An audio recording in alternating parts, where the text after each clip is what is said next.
उन वचनों को बड़े ध्यान के साथ सुन।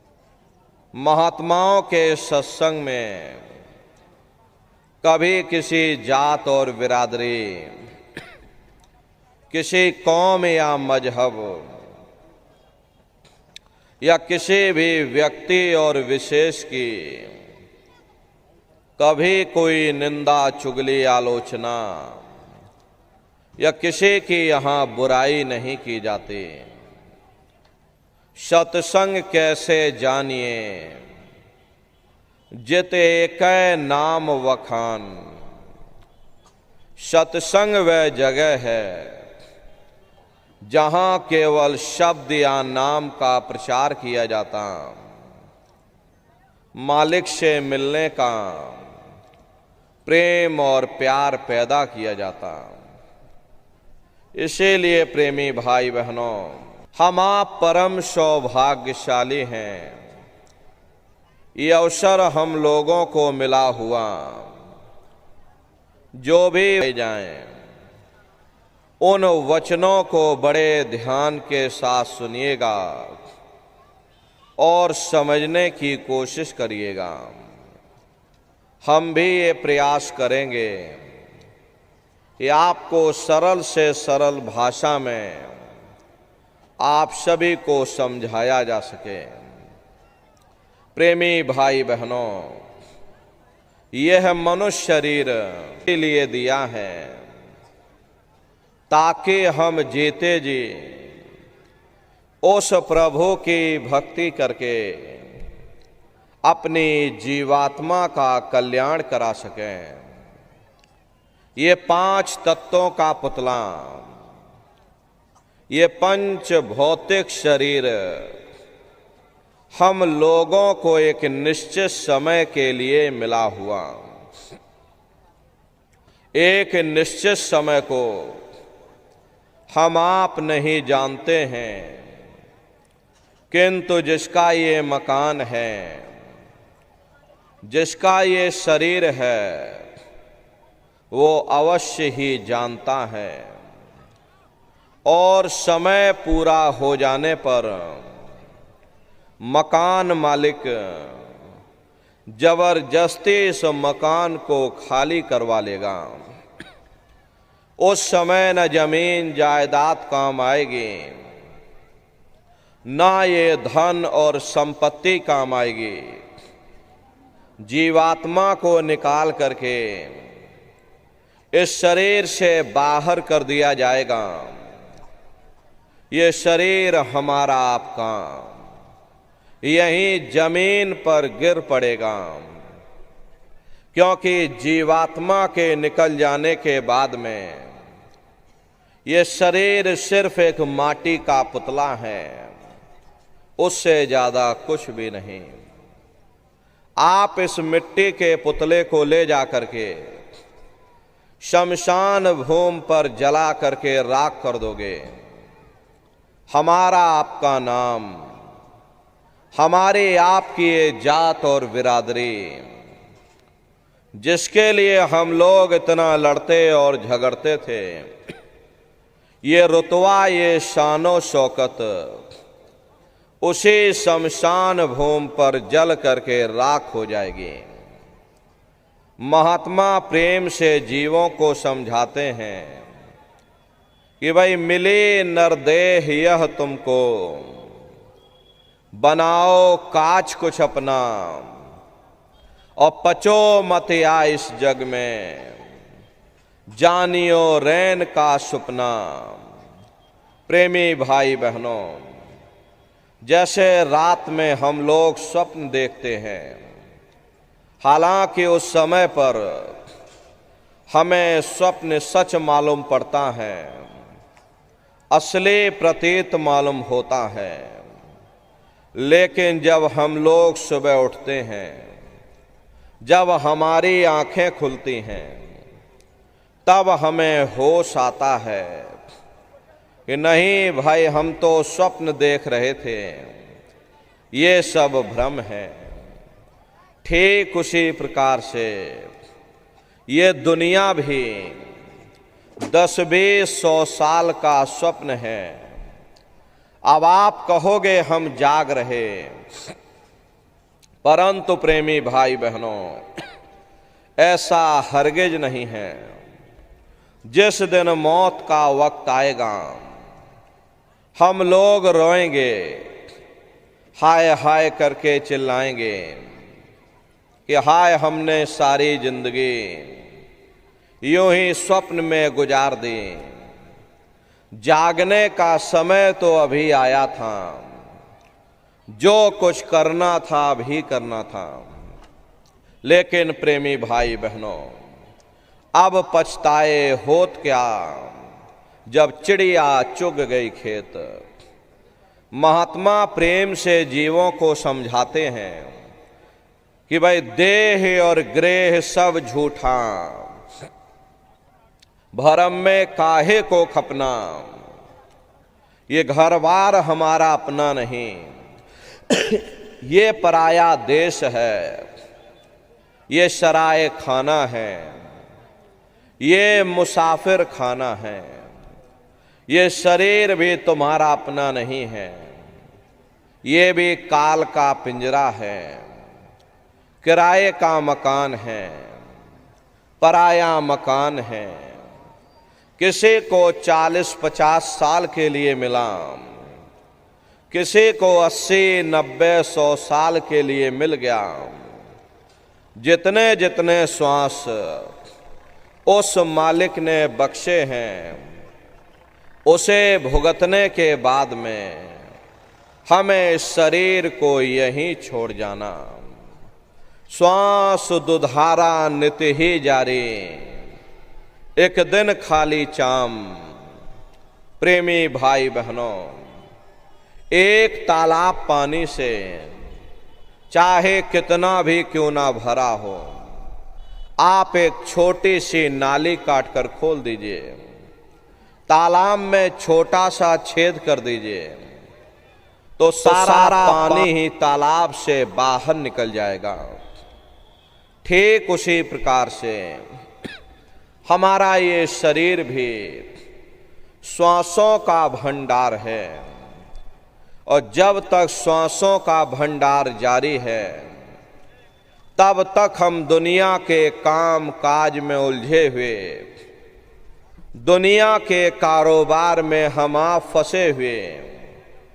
लेकिन जिस वक्त ये श्वासों का भंडार खाली होगा, हर टेलीफोन खड़क जाएंगे, तार पहुंच जाएंगे, संदेश पहुंच जाएंगे, सब रिश्ते नातेदार, सब कुटुंब परिवार वाले, सब अड़ोस पड़ोस वाले मिनटों सेकंडों में इकट्ठा हो जाएंगे।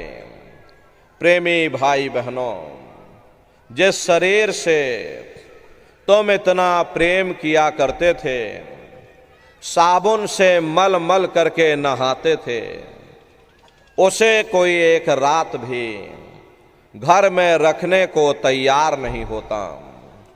कंधों पर लटका करके शमशान भूमि पर छोड़ करके आ जाते हैं। हिंदू लोग तिनका तोड़ाते हैं, जैसे तिनका टूट गया, तेरा मेरा रिश्ता नाता टूट गया। मुसलमान, सिख और ईसाई लोग खाक की मिट्टी कब्र में डाल देते हैं कि जो मेरे लिए खाक की मिट्टी है, वह मेरे लिए तू है। मामूली कष्ट नहीं होता। मौत के समय में घनघोर पीड़ा होती है। जन्मत मरत दुसह दुख होई। सहजोबाई ने बयान किया है कि सहजो मौत आइयां, अंग अंग दिया तोड़, और हिया जरे छाती फटे, उठे पीर घनघोर। गुरु महाराज सत्संग में फरमाते थे कि जैसे 1,00,000 बिच्छू एक साथ मिल करके हमारे शरीर पर डंक मारें, उससे भी लाखों करोड़ों गुना ज्यादा मौत के समय में दर्द होता है। जब मृत्यु आती है तो किस तरह से प्राण निकलते हैं, प्राणों के निकलने की क्या प्रक्रिया होती है, पहले उसे आप अच्छी तरह से समझ लीजिए।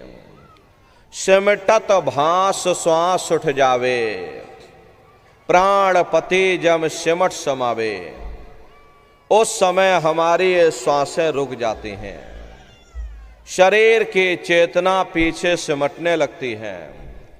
तो सबसे पहले गुदा चक्र टूटता है, क्योंकि गुदा चक्र में पृथ्वी का वास होता है। गुदा चक्र टूट करके ऊपर इंद्रिय चक्र में समा जाता, इंद्रिय चक्र में जल का वास होता, यानी जल ने पृथ्वी को घोल दिया। फिर जब इंद्रिय चक्र टूटेगा तो ऊपर नाभि चक्र में समा जाएगा। नाभि चक्र में अग्नि का वास होता, यानी अग्नि ने फिर जल को सुखा दिया। ये नीचे से सिमटाव होता है, नीचे से ऊपर की ओर सिमटाव होता, पैरों के तलवे से लेकर के और सिर की चोटी तक सिमटाव होता है। फिर जब ये नाभि चक्र टूटेगा तो हृदय चक्र में समा जाएगा। हृदय चक्र में वायु का वास होता, यानी वायु ने अग्नि को अपने में समाहित कर लिया और इस तरह से वायु आकाश में उड़ गई। ये आंखों की पुतलियां ऊपर पलट जाती हैं, मुंह खुला का खुला रह जाता। महात्मा प्रेम से जीवों को समझाते हैं कि भाई जब यह कर्म कला उपजावे और बुद्धि सुरत की आन दबावे, जब यह जीवात्मा पांचों तत्वों को लांग करके जल पृथ्वी अग्नि वायु आकाश पांचों तत्वों को लांग करके ऊपर आती है, तो काल दाढ़ में आन दवानी और जब ढरके नैनन से पानी, जब काल अपनी दाढ़ में दबाता है उस समय नेत्रों से पानी निकलता है, इंद्रियां टूट टूट करके चकनाचूर हो जाती, सब रिश्ते नातेदार खड़े रह जाएंगे, डॉक्टर वैद हकीम सब आपको घेरे रह जाएंगे, लेकिन उस समय आपको कोई बचा नहीं पाता। यमदूत आते हैं, प्राणों की डोरी को तोड़ देते हैं और जीवात्मा को खींच करके इस शरीर से बाहर कर दिया जाता। जैसे ये जीवात्मा शरीर से अलग हुई, ये शरीर हमारा मिट्टी हो जाता। फिर इस मिट्टी को एक रात अपने घर में कोई रखने को तैयार नहीं होता। अरे आपके कितने भी सगे संबंधी क्यों ना हो, खास नात रिश्तेदार क्यों ना हो, लेकिन एक रात कोई घर में मट्टी रखने के लिए तैयार नहीं होते। कहते भाई जल्दी करो जल्दी करो, अब इनकी शक्ल देखने में हमको डर लग रहा, जल्दी से बाजार से कफन खरीद के लाओ, जल्दी से लकड़ियां खरीद के लाओ, अरे जल्दी से चिता तैयार करो, इनको घर में से जल्दी से उठा ले जाओ, वहीं शमशान भूमि पर जला देना। ये जो घर में इनके कपड़े लत्ते पड़े हुए, हर इनके कपड़े लत्ते भी उठा ले जाओ, वहीं शमशान भूमि पर जला देना। जिस बिस्तर पर ये लेटे रहे ये बिस्तर भी अशुद्ध हो गया, अब इनकी छुई हुई चीज हमको घर में एक नहीं चाहिए, इसलिए इनका बिस्तर भी उठा ले जाओ, वहीं शमशान भूमि पर जला देना। लेकिन उसने कोई सोने की अंगूठी पहनी होगी, गले में कोई सोने की चैन पहनी होगी, उसे धीरे से उतार करके जेब में रख लोगे, बस वही एक अशुद्ध नहीं होगा और बाकी सब अशुद्ध हो जाएगा। हरे महात्मा कहते हैं कि भाई कुटुंब परिवार मतलब काम, और बिना धन पास नहीं जाए। ये रिश्ते नातेदार, ये कुटुंब परिवार वाले, ये सब स्वार्थ के संगी साथी हैं। हरे प्रेमी भाई बहनों, आज तुम्हारी जेब में पैसा है तो सब जैसे तैसे तुमसे रिश्तेदारियां कायम कर लेंगे, लेकिन अगर आज जेब खाली हो जाए तो कोई किसी को याद करने वाला नहीं। 13 दिन बाद 13वीं मना दोगे, लड्डू पूड़ी पकवान बना करके खिला दोगे, फिर जाने वाले को कोई याद नहीं करता। अभी बूढ़े बुजुर्गों से पूछा जाए कि भाई क्या तुमको तुम्हारे माँ बाप की याद आती है, तो कहेंगे भाई नहीं आती। अरे क्यों नहीं आती? तुम्हारे माँ बाप थे, तुमको पाला पोसा बड़ा किया, खुद बेचारे भूखे रहे होंगे, तुम्हारा पेट पाला होगा, तुमको तुम्हारे माँ बाप की याद क्यों नहीं आती? क्योंकि तुम्हारे सामने तुम्हारे लड़के बच्चे हो गए, तुम्हारे नाती पोता पंते और संते हो गए, इसलिए तुम अपने माँ बाप की यादों को धीरे धीरे भूल गए और नई यादों में धीरे धीरे बस गए। ऐसे ही प्रेमी भाई बहनों, एक दिन सब तुमको भी भूल जाएंगे, कोई किसी को यहाँ याद करने वाला नहीं। ये कहानी तो शमशान भूमि पर समाप्त हो गई। उधर देखो क्या होता, तुम्हारी जीवात्मा को ले जाकर के ऊपर धर्मराज की कचहरी में पेश कर दिया जाएगा। वहां पलक झपकते ही तुम्हारे अच्छे बुरे कर्मों का हिसाब किताब हो जाएगा। धर्मराज तुमको सजा सुना देंगे कि ले जाओ इनको फलाने नरक में डाल दो, क्योंकि मैंने इनको मौका दिया था जब ये माँ के गर्भ में उल्टे लटके हुए थे, सिर इनका नीचे था और पैर इनके ऊपर थे। उस समय इन्होंने मुझसे प्रार्थना की थी कि हे मालिक, मुझे एक बार मौका दे दो, मुझे एक बार ये मनुष्य शरीर दे दो, हम भजन करेंगे, भक्ति करेंगे, हम अपनी जीवात्मा का कल्याण करेंगे। तो मैंने इनकी प्रार्थना को स्वीकार कर लिया और इनको मैंने सुंदर सा ये मनुष्य शरीर दे दिया और कह करके मैंने भेजा था कि भाई ये मनुष्य शरीर ये किराए का मकान है, ये तुम्हारा अपना नहीं है। अगर ये तुम्हारा अपना होता तो हमेशा तुम्हारे पास रहता। ये तुम्हारा अपना नहीं, ये मैंने तुमको कुछ समय के लिए किराए का मकान दिया है। हाँ, तुम अपनी जीवात्मा को मेरे किराए के मकान में बैठा करके और मालिक की भक्ति करके अपनी जीवात्मा का कल्याण करा लेना। मैंने कुछ समय के लिए तुम सबको ये किराए का मकान दिया है। तुम अपनी जीवात्मा को मेरे किराए के मकान में बैठा करके और समय रहते हुए मालिक की भक्ति करके अपनी जीवात्मा का कल्याण करा लेना। जब समय पूरा होगा तो मैं अपने सिपाहियों को भेज दूंगा और उस समय पर तुम मेरे किराए के मकान को खाली कर देना। लेकिन इतना ध्यान रखना कि जैसा साफ सुथरा मैंने तुमको ये किराए का मकान दिया है, वैसा ही साफ सुथरा तुम मुझको वापस लौटाना। लेकिन इस किराए के मकान में बैठ करके इन्होंने अच्छे बुरे कर्म कर डाले। मेरे किराए के मकान को इन्होंने अपने कर्मों से गंदा कर दिया, इसलिए कर्मों की सजा इनको मिलेगी। ले जाओ इनको फलाने नरक में डाल दो। महात्मा कभी झूठ नहीं बोलते।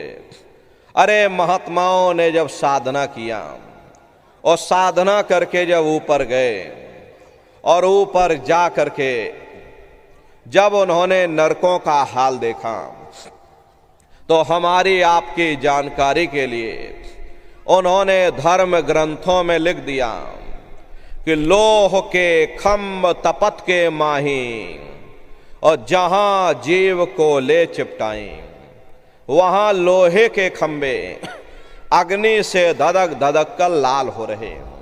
वाही समय की कहां सुनाई लोहा अगन धमन धोकाई जो धमन से धोक लोहारा और लोहा जो अग्नि में डारा। जिस तरह से लोहार लोहे को अग्नि की भट्टी में तपा करके लाल कर देता, ऐसे वहां भी बड़े बड़े लोहे के खंभे अग्नि की भट्टी में तप करके लाल हो रहे। ऐसे खोटे जीवों को उन खंभों में लिटा दिया जाता।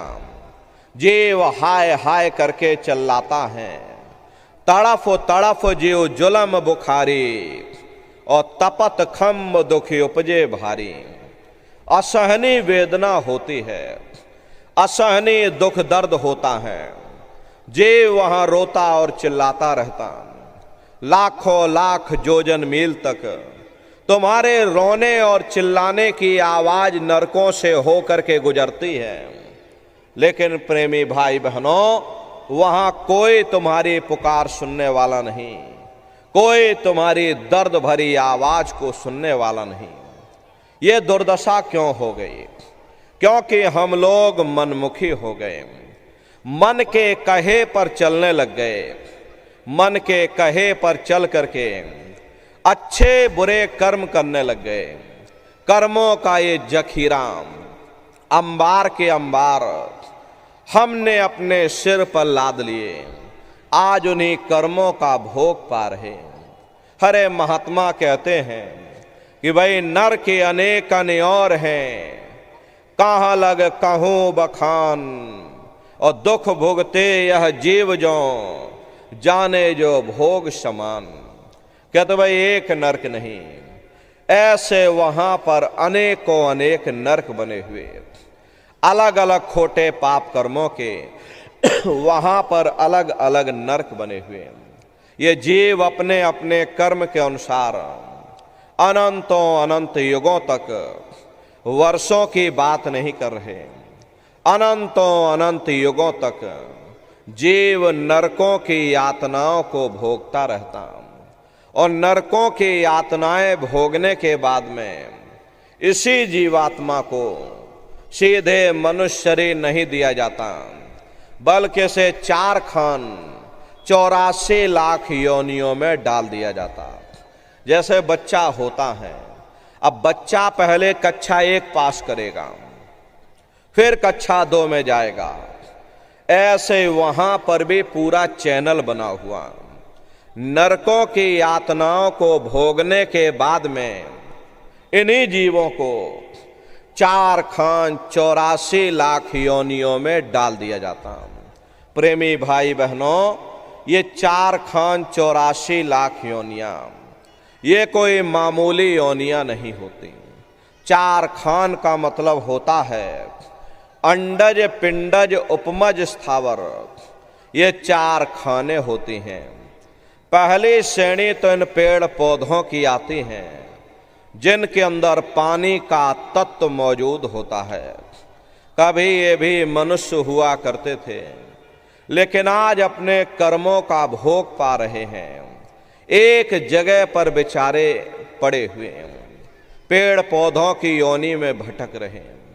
दूसरी श्रेणी कीड़े मकोड़ों की आती है जिनके अंदर पृथ्वी और अग्नि का तत्व मौजूद होता है।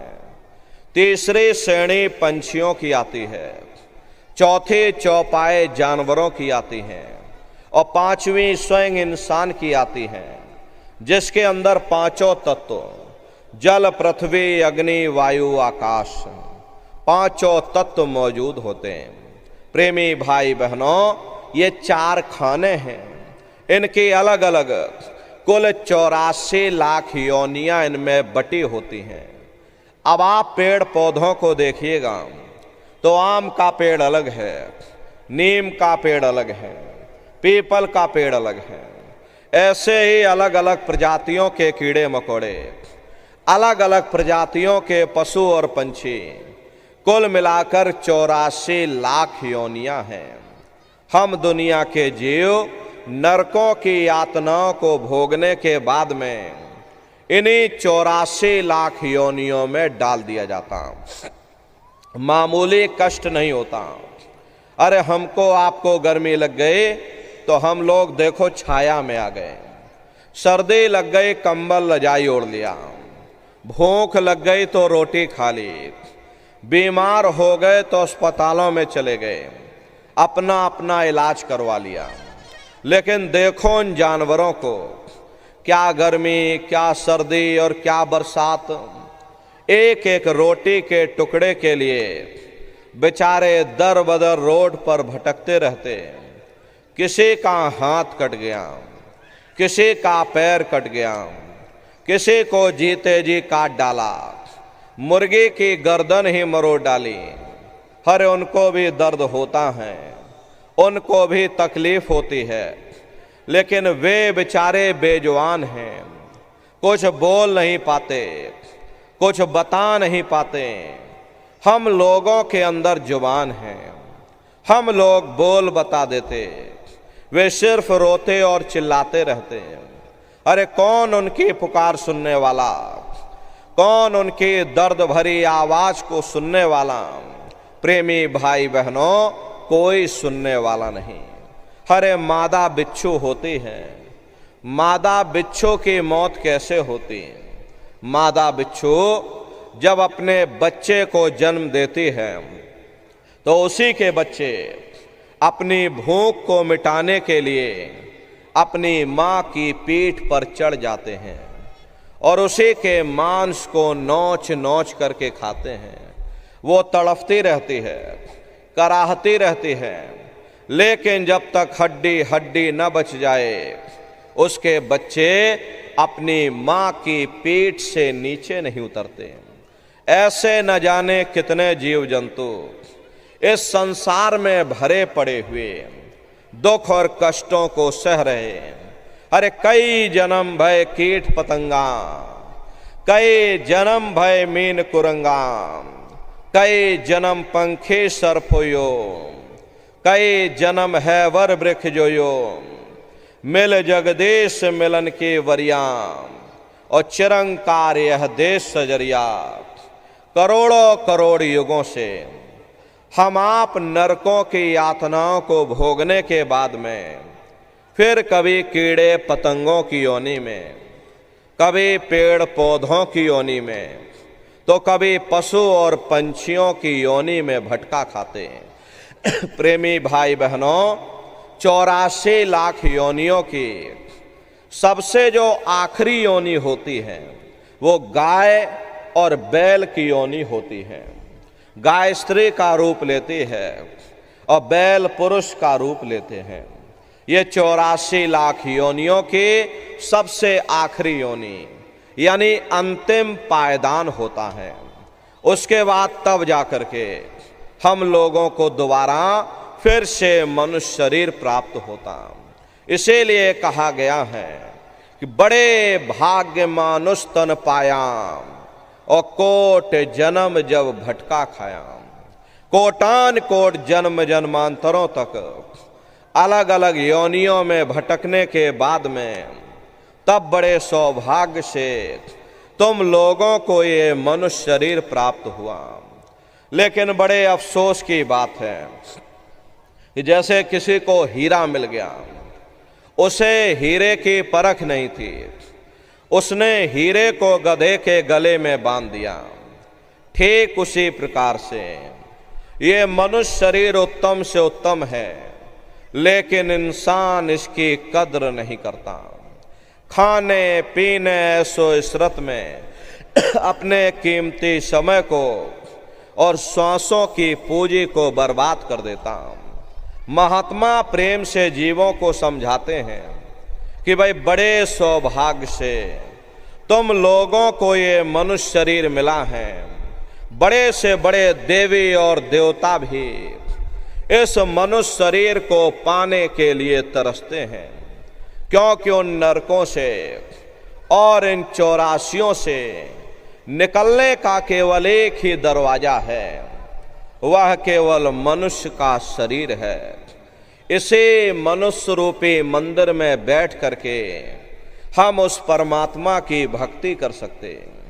इसीलिए संतों महात्माओं ने इस पंच भौतिक शरीर को सच्चा हरि मंदिर कहकर याद किया कि हरि मंदिर यह शरीर है, ज्ञान रतन प्रकट होए, ये असली हरि मंदिर है। जब भी वो परमात्मा मिलेगा, इसे हरि मंदिर के अंदर मिलेगा। इसे पंच भौतिक शरीर को मुसलमान फकीरों ने कुदरती काबा कहकर याद किया। ये असली कुदरती काबा है।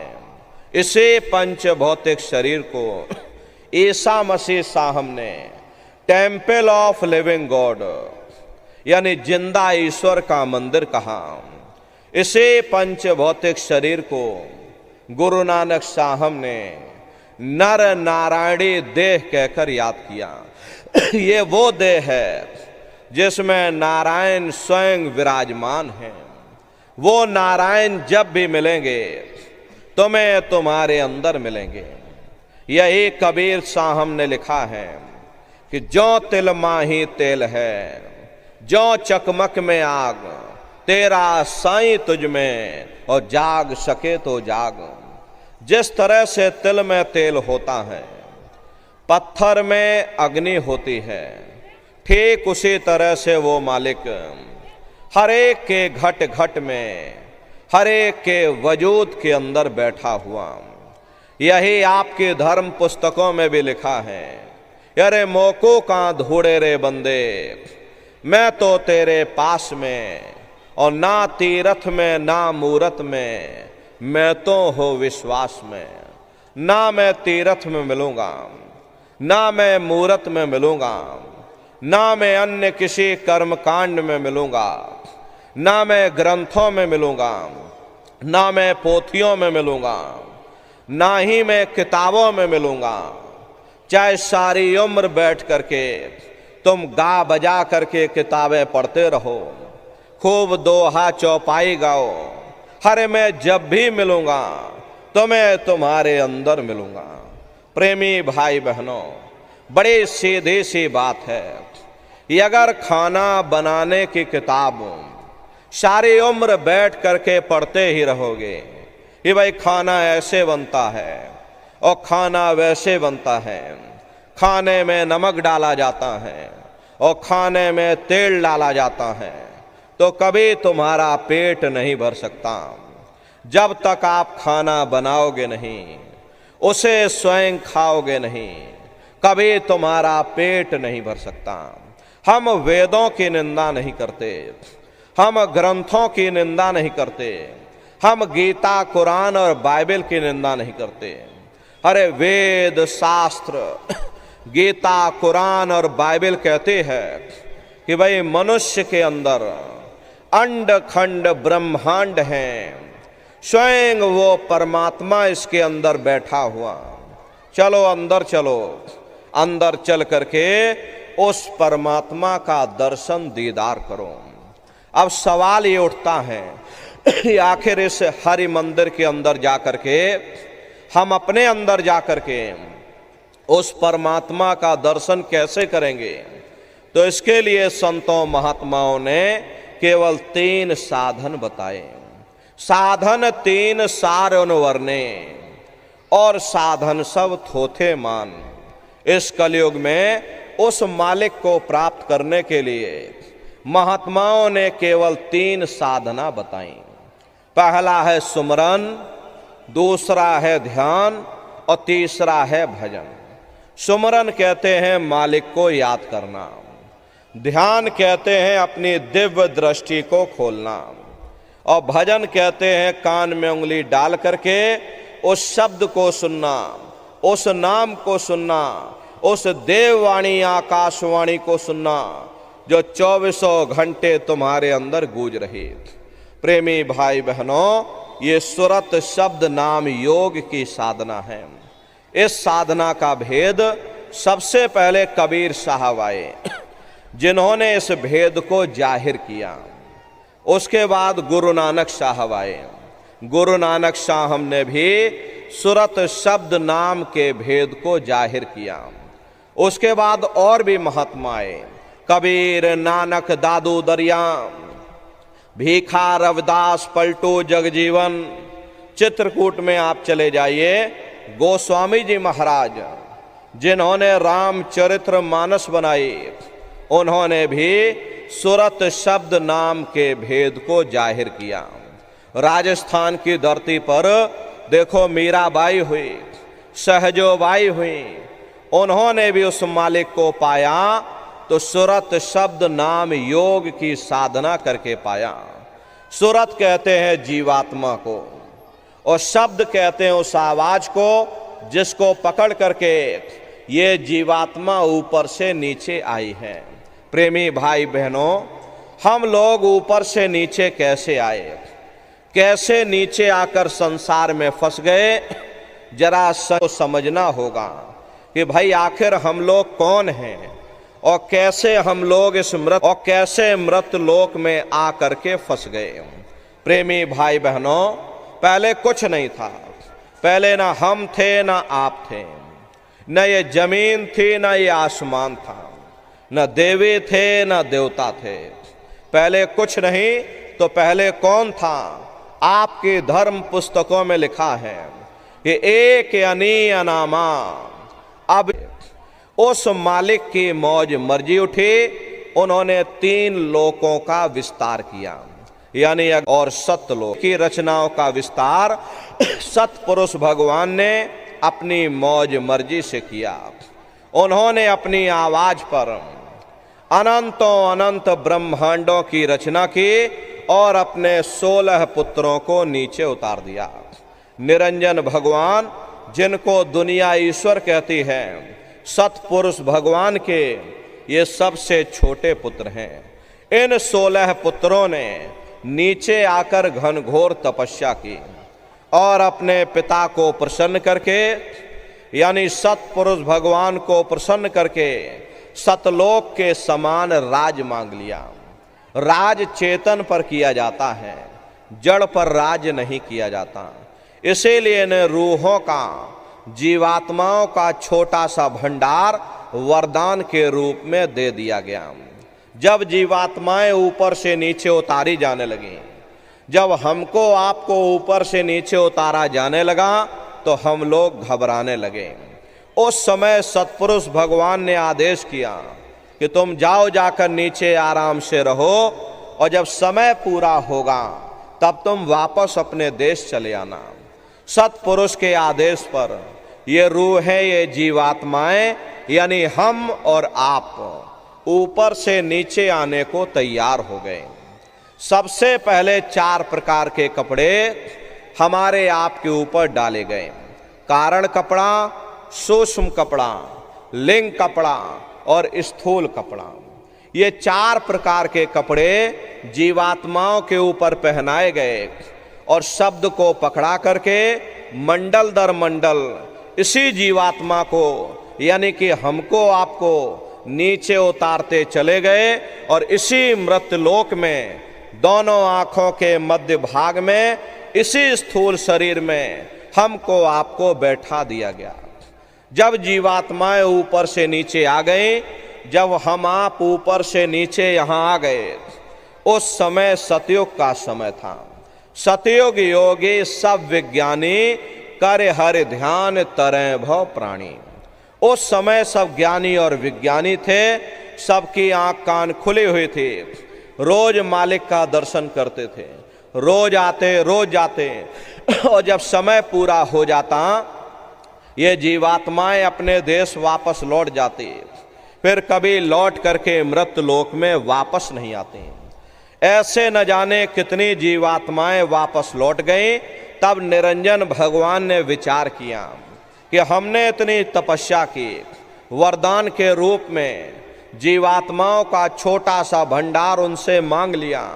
अगर ये जीवात्माएं ऐसे ही अपने घर वापस लौट जाएंगे तो एक दिन मेरा राज खाली हो जाएगा, फिर हम राज किस पर करेंगे।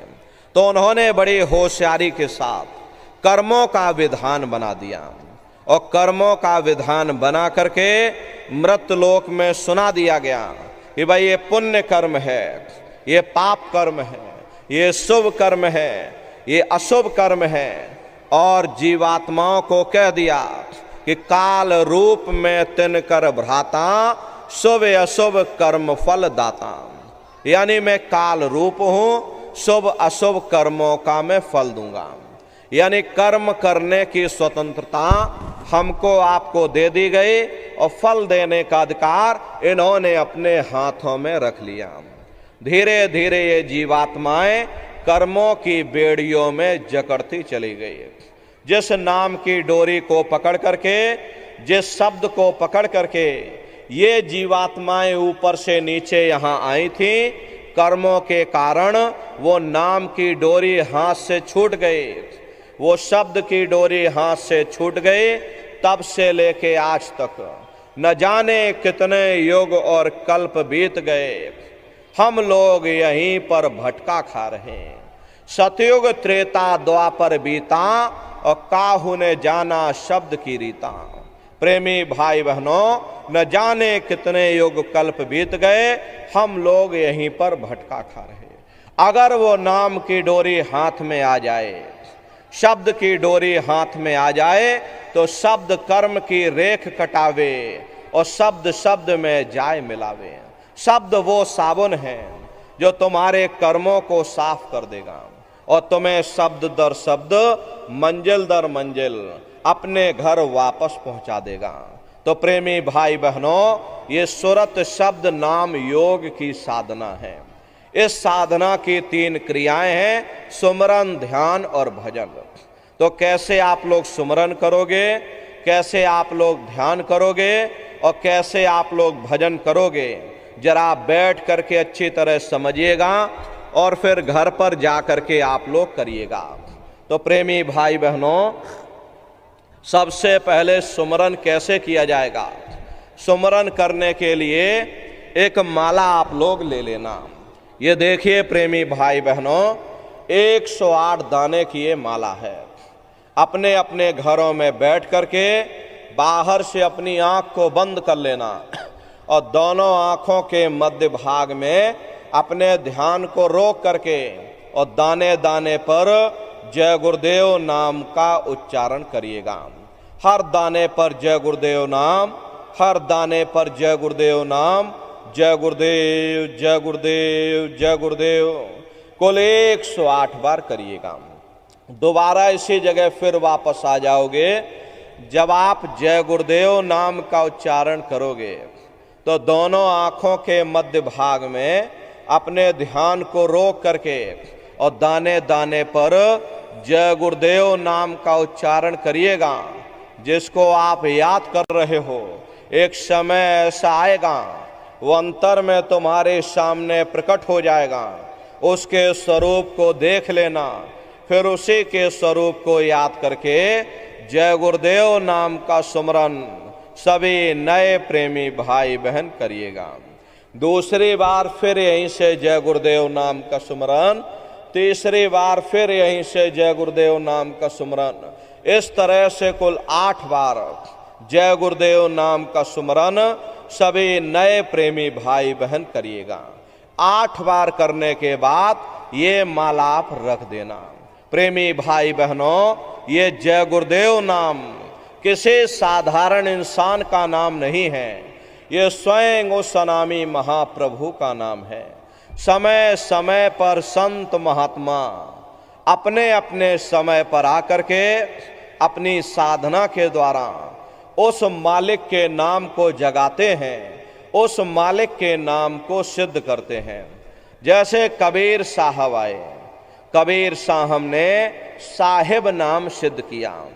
गुरु नानक साहब आए, गुरु नानक साहब ने वाहे गुरु नाम सिद्ध किया। गोस्वामी जी महाराज आए, गोस्वामी जी महाराज ने राम नाम सिद्ध किया। मीराबाई आई, मीराबाई ने गिरधर नाम सिद्ध किया। सूरदास जी महाराज आए, उन्होंने श्याम नाम सिद्ध किया।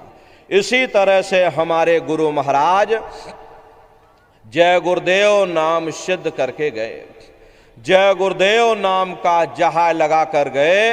अगर जहाज पर सारी दुनिया बैठेगी, ये जहाज सारी दुनिया को पार करेगा। नए जीवों के लिए नामदान की प्रक्रिया को और सरल से सरल किया गया।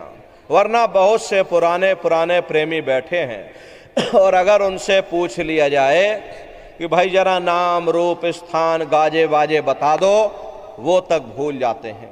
अब इतने पुराने हो करके आज तक याद नहीं कर पाए तो बड़ा भारी दोष लगता है। इसीलिए नए जीवों के लिए ये रास्ता और सरल से सरल किया गया। बहुत से बगैर पढ़े लिखे लोग हैं, बूढ़े बुजुर्ग हैं, बच्चे बच्चियां हैं। आसानी से आप लोग समझ जाओ, सुमरन ध्यान भजन कर सको। इसीलिए प्रेमी भाई बहनों, इस रास्ते को और सरल से सरल किया गया। एक है साध है सब सद है, और सब साध है सब जाए। पहले अपने गुरु की उंगली पकड़ लो। गुरु तुम्हारा सच्चा रहबर है। अरे गुरु गोविंदो खड़े और काके लागू पाई, और बलिहारी गुरु आपने जिन गोविंद दियो बताई। महिमा उन्हीं की है जिन्होंने गोविंद को लखा दिया। इसीलिए कहा जाता है कि भाई गुरुर ब्रह्मा गुरुर विष्णु गुरुर देवो महेश्वर और गुरुर साक्षात पर ब्रह्म तस्मै श्री गुरुवे नमः। तीन लोक नौ खंड में और गुर से बड़ा न कोई, और करता करे न कर सके, और गुरु करें सो होई। इसलिए साधना करने से पहले जय गुरुदेव नाम का सुमरन सभी नए प्रेमी भाई बहन करिएगा। सुमरन करने के बाद में फिर आप ध्यान पर बैठिएगा। दूसरा है ध्यान, और ध्यान कहते हैं दृष्टि को एकाग्र करना, अपनी दृष्टि को रोकना, दिव्य दृष्टि को खोलना। तो कैसे आप लोग ध्यान करोगे, जरा अच्छी तरह से समझ लीजिए।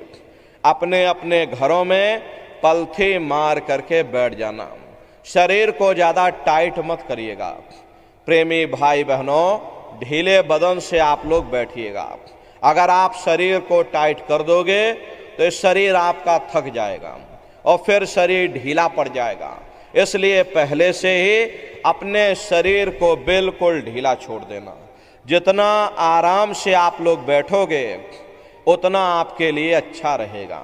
तो ढीले बदन से बैठिएगा। आँखों को धीरे से बंद कर देना। इन आँखों पर भी कोई जोर मत देना। अब अगर जोर डालोगे तो आँखों की पुतलियों में दर्द होगा, फिर आप अपनी बाहरी आँखों को खोल दोगे। इन बाहरी आँखों का यहाँ पर कोई मतलब नहीं है। जैसे सोते समय धीरे से आप लोग आँखों को बंद करते हो, ऐसे ही धीरे से आँख को बंद कर लेना। दोनों आँखों के मध्य भाग में दूर सामने देखिएगा। सामने आपको अंधेरा दिखाई पड़ेगा। बस उसी अंधेरे में एक जगह पर आप अपनी दृष्टि को रोकिएगा। होशियारी यही रहे ये आँखों की पुतलियां हिलने न पाएं। शुरुआती समय में ये आँखों की पुतलियां अंदर अंदर हिलेंगी, लेकिन जब आप अभ्यास करोगे, करत करत अभ्यास ते और जड़मत होत सुजान, जब अभ्यास करते रहोगे तो आँखों की पुतलियां हिलना बंद हो जाएंगी। तो दूर सामने अंधेरे में एक जगह पर आप अपनी दृष्टि को रोकिएगा। उस अंधेरे को ही आप देखते रहना। एक टक हो करके सामने अंधेरे को देखते रहिएगा। दृष्टि अपने आप एकाग्र हो जाएगी। उस समय किसी के बारे में सोचना नहीं, किसी के बारे में विचार मत करिएगा। शरीर को बिल्कुल हिलाना डुलाना नहीं। सुन्न हो करके बस सामने अंधेरे को देखते रहो। जितना देर आपसे बन सके आप उस अंधेरे को देखते रहिएगा। देखते देखते देखते देखते आपकी दृष्टि अंधेरे में रुक जाएगी, और जैसे ही आपकी दृष्टि उस अंधेरे में एकाग्र होगी तो सुई की नोक के बराबर काले में भी काला बिंदु, बड़ा चमकीला बिंदु होगा, तारे की तरह चमचम चमचम चमकेगा, वो सामने आपको दिखाई पड़ जाएगा। जब वो चमकदार बिंदु सामने दिखाई पड़ जाए तब आप अपनी दृष्टि को उस बिंदु पर एकाग्र कर देना। जब आप अपनी दृष्टि बिंदु पर एकाग्र करोगे तो बिंदु के चारों तरफ से बड़ा भारी प्रकाश निकलेगा, चक्र की तरह से बहुरंगी प्रकाश होगा। वो प्रकाश धीरे धीरे बड़ा होता चला जाएगा। साधक इतना मोहित हो जाता है कि बिंदु को तो छोड़ देता है और दाएं बाएं प्रकाश को देखने में लग जाता। जब आप दाएं बाएं प्रकाश को देखने में लग जाओगे, क्योंकि प्रकाश उस बिंदु से निकल रहा और आपने बिंदु को छोड़ दिया, प्रकाश को देखने में लग गए, तो प्रकाश भी गायब हो जाएगा, वो बिंदु भी गायब हो जाएगा, फिर अंतर में अंधेरा छा जाएगा, फिर आपको उतनी मेहनत करनी पड़ेगी। इसलिए दाएं बाएं बिल्कुल मत देखिएगा। आपका निशाना उस बिंदु पर टिका रहे जिसमें से वो प्रकाश निकल रहा। वही बिंदु दरवाजा है, वही बिंदु खिड़की है। उसी को हरि का द्वार यानी कि हरिद्वार कहा गया। बहुत विशाल वो दरवाजा है। जब एक टक हो करके आप उस बिंदु को देखते रहोगे तो वो बिंदु फट जाएगा, वो दरवाजा खुल जाएगा, ये शिव नेत्र खुल जाएगा, ये दिव्य दृष्टि खुल जाएगी और आप दरवाजे के अंदर दाखिल हो जाओगे। एक बार प्रेमी भाई बहनों ये दिव्य दृष्टि खुल जाए, फिर क्या भूत क्या भविष्य और क्या वर्तमान कोई भेद आपसे गुप्त नहीं रहेगा। लाखों वर्ष पहले क्या हुआ था और भविष्य में क्या होने वाला है, आप बैठ करके और ध्यान में सब कुछ देख सकते हो। तो यह ध्यान करने का तरीका। और तीसरा है भजन। गाने बजाने का नाम भजन नहीं है, नाच गाना ढोल मजीरा का नाम भजन नहीं है। भजन कहते हो उस रूहानी आवाज को सुनना जो 24 घंटे तुम्हारे अंदर गूंज रही है। प्रेमी भाई बहनों, जिस आवाज को पकड़ करके ये जीवात्मा ऊपर से नीचे आई है, उसी आवाज को पकड़ने का नाम भजन है। तो कैसे भजन करोगे जरा अच्छी तरह से समझ लो। ये दोनों उंगली कानों में डाल करके ये कानों को बंद कर लेना। कान इसीलिए बंद किए जाते हैं ताकि बाहर की कोई आवाज हमको सुनाई ना पड़े। अपनी सुविधा से बैठिएगा, कुर्सी पर चाहे कुर्सी पर बैठ जाओ, सोफे पर चाहे सोफे पर बैठ जाना, या कोई तकिया इस तरह से रख लेना और दोनों कोहनी यहाँ रख करके दोनों उंगली कानों में डाल करके ये कानों को बंद कर लेना।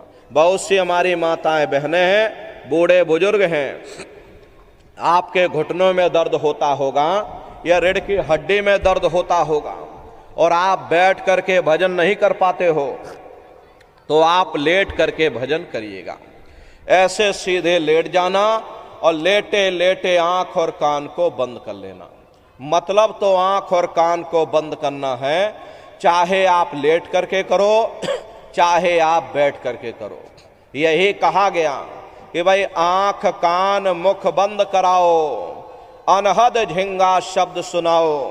यानी पहले अपनी आंख को बंद करो, अपने मुख को बंद करो, दोनों उंगली कानों में डाल करके ये कानों को बंद कर लो और ऊंचे से ऊंचा ध्यान दे करके उस आवाज को सुनने की कोशिश करो।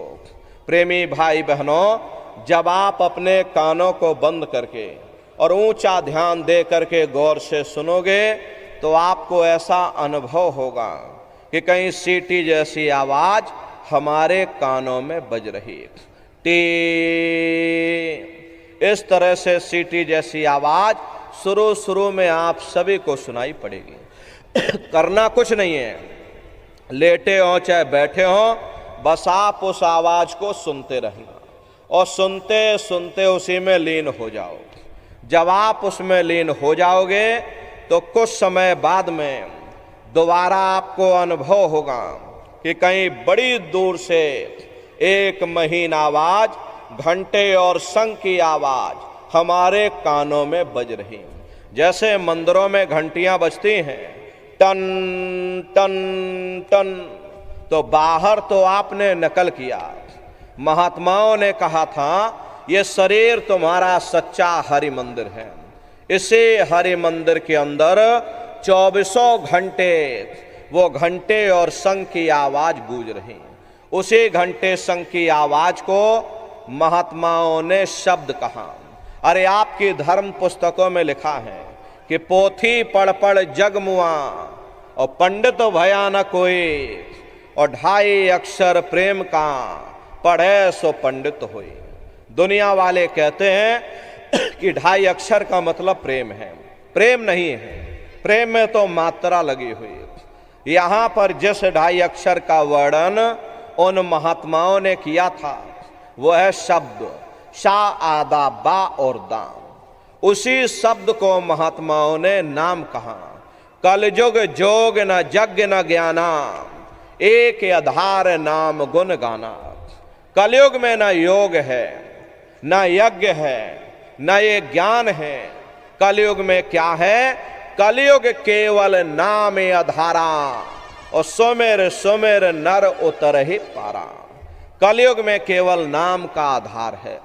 वो नाम तुम्हारे अंदर 24 घंटे गूंज रहा। तो उसी घंटे शंख की आवाज को महात्माओं ने शब्द या नाम कहा। उसी घंटे शंख की आवाज को मुसलमान फकीरों ने कलमा कहा। उसी घंटे शंख की आवाज को ईसा मसीह साहब ने वर्ड या लागश कहकर याद किया। उसी घंटे शंख की आवाज को गुरु नानक साहब ने अनहद वाणी कहकर याद किया। चीन में जो महात्मा हुए उन्होंने इसको ताओ कहकर याद किया, और हिंदू महात्माओं ने इसे देववाणी आकाशवाणी कहकर याद किया।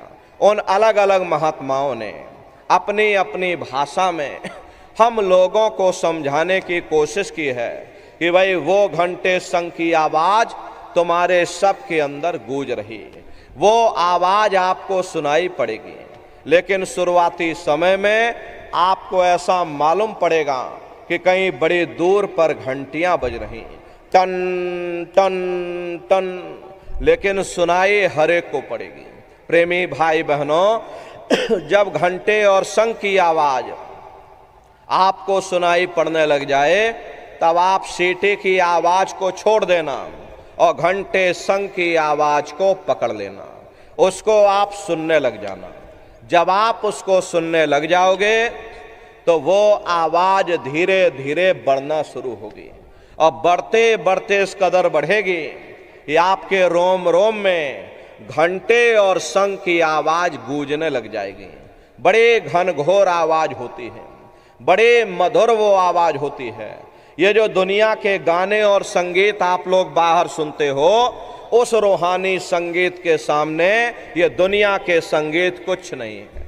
जब आप उस रूहानी संगीत को सुनोगे, इतना भारी आनंद आपके ऊपर छा जाएगा, इतनी खुशी आपको होगी, ऐसा नशा आपके ऊपर चढ़ जाएगा या आप सारी दुनिया को भूल जाओगे, इतना आप उस आवाज में खो जाओगे।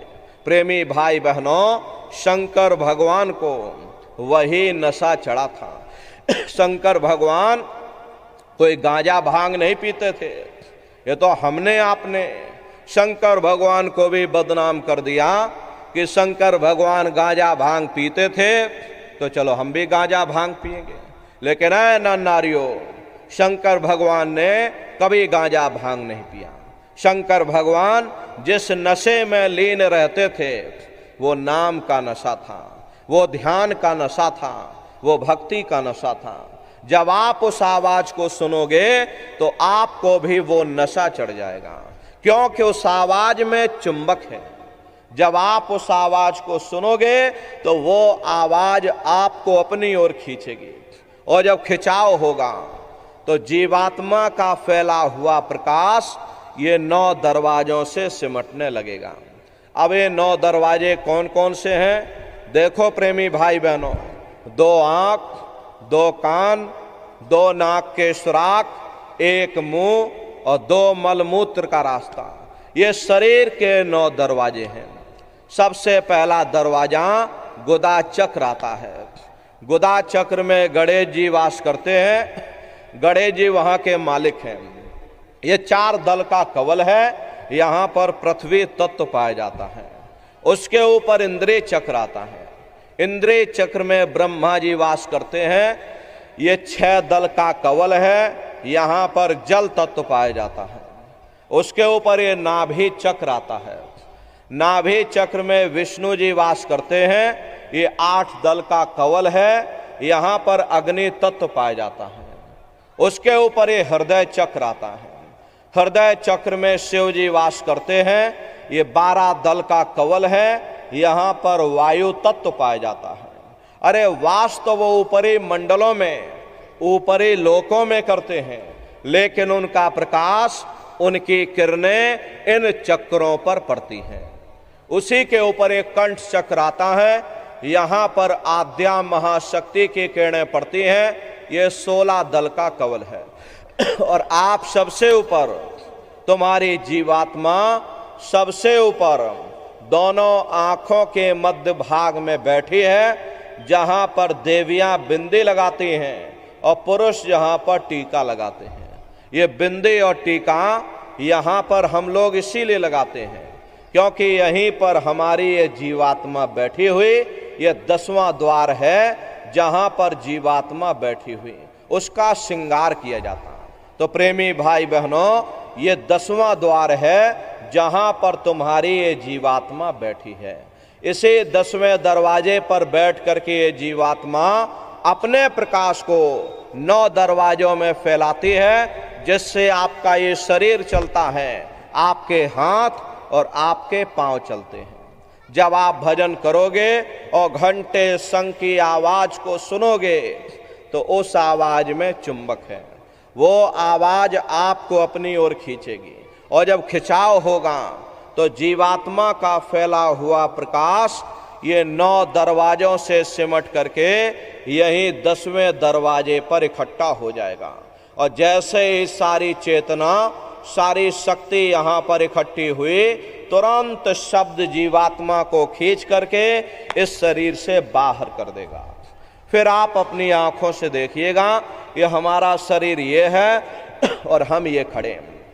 आप अपने शरीर से अलग हो जाओगे। जैसे चिड़िया होती है, चिड़िया घोंसले से निकल करके आसमानों की उड़ान भरती है और शाम को फिर अपने घोंसले में आ जाती है। ऐसे तुम्हारी ये जीव शरीर रूपी घोंसले से निकल करके ब्रह्मांडों की सैर करेगी, देवी देवताओं के दर्शन करेगी, राम और कृष्ण के दर्शन करेगी और घूम करके फिर अपने शरीर रूपी घोंसले में वापस चली आएगी। प्रेमी भाई बहनों, अरे ब्रह्मा विष्णु महादेव जिनकी सारी दुनिया पूजा करती है, अरे आप सभी लोग ब्रह्मा विष्णु महादेव की पूजा करते हो, लेकिन कभी आपने विचार नहीं किया भाई जिनकी हम लोग पूजा कर रहे, आखिर ये लोग हैं कौन?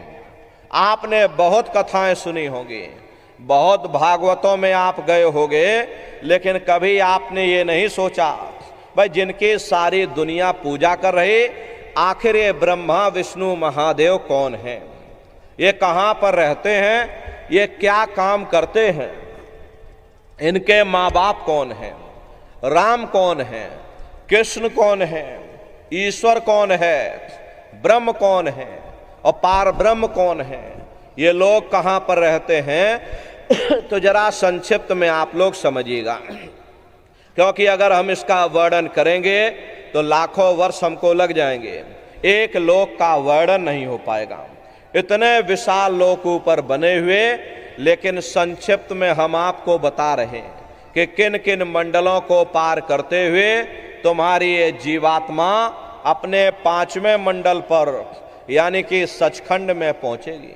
ये दुनिया का विज्ञान ये तो आपका चंद्रमा तक ही पहुंचा है, लेकिन आध्यात्म विज्ञान कहाँ तक पहुंचा, जरा उसे आप समझिएगा कि इसके ऊपर क्या है। तो प्रेमी भाई बहनों, जब आप भजन करोगे और घंटे शंख की आवाज को पकड़ करके जब आप शरीर रूपी घोंसले से बाहर निकल जाओगे तो उसी घंटे शंख की आवाज को पकड़कर ये जीवात्मा ब्रह्मांडों की चढ़ाई करती है। पलक झपकते यह जीवात्मा खरबों जोजन ऊपर चली जाती है। ये चांद सूरज सितारों को पार करने के बाद सबसे पहले जो आपको लोक मिलेगा उसे महात्माओं ने शिवलोक कहा। शिवलोक वो तमोगुणी स्थान है। वहां के मालिक शिव जी हैं, वो पार्वती जी के साथ हैं।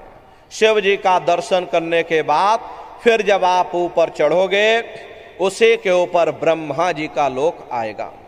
ब्रह्मा जी का लोक वो रजोगुणी स्थान है। वहां के मालिक ब्रह्मा जी हैं, वो गायत्री सावित्री और सरस्वती के साथ उस लोक में विराजमान है। वहां पर वेद ध्वनियां दर्शन करने के बाद फिर घंटे शंख की आवाज को पकड़ करके फिर जब आप ऊपर चढ़ोगे उसी के ऊपर विष्णु लोक आएगा। घंटे और शंख की आवाज को पकड़ करके रखना पड़ता है। यदि आपने उस आवाज को छोड़ दिया तो सेकंड भर आपको नहीं लगेगा, धड़ाम से आप अपने शरीर में वापस चले आओगे और बाहरी आंखों को खोल दोगे। इसीलिए प्रेमी भाई बहनों, शब्द को पकड़ करके रखना पड़ता है, क्योंकि शब्द को पकड़ के ये जीवात्मा ऊपर से नीचे आई है तो शब्द को ही पकड़ करके ये जीवात्मा नीचे से ऊपर को चढ़ेगी।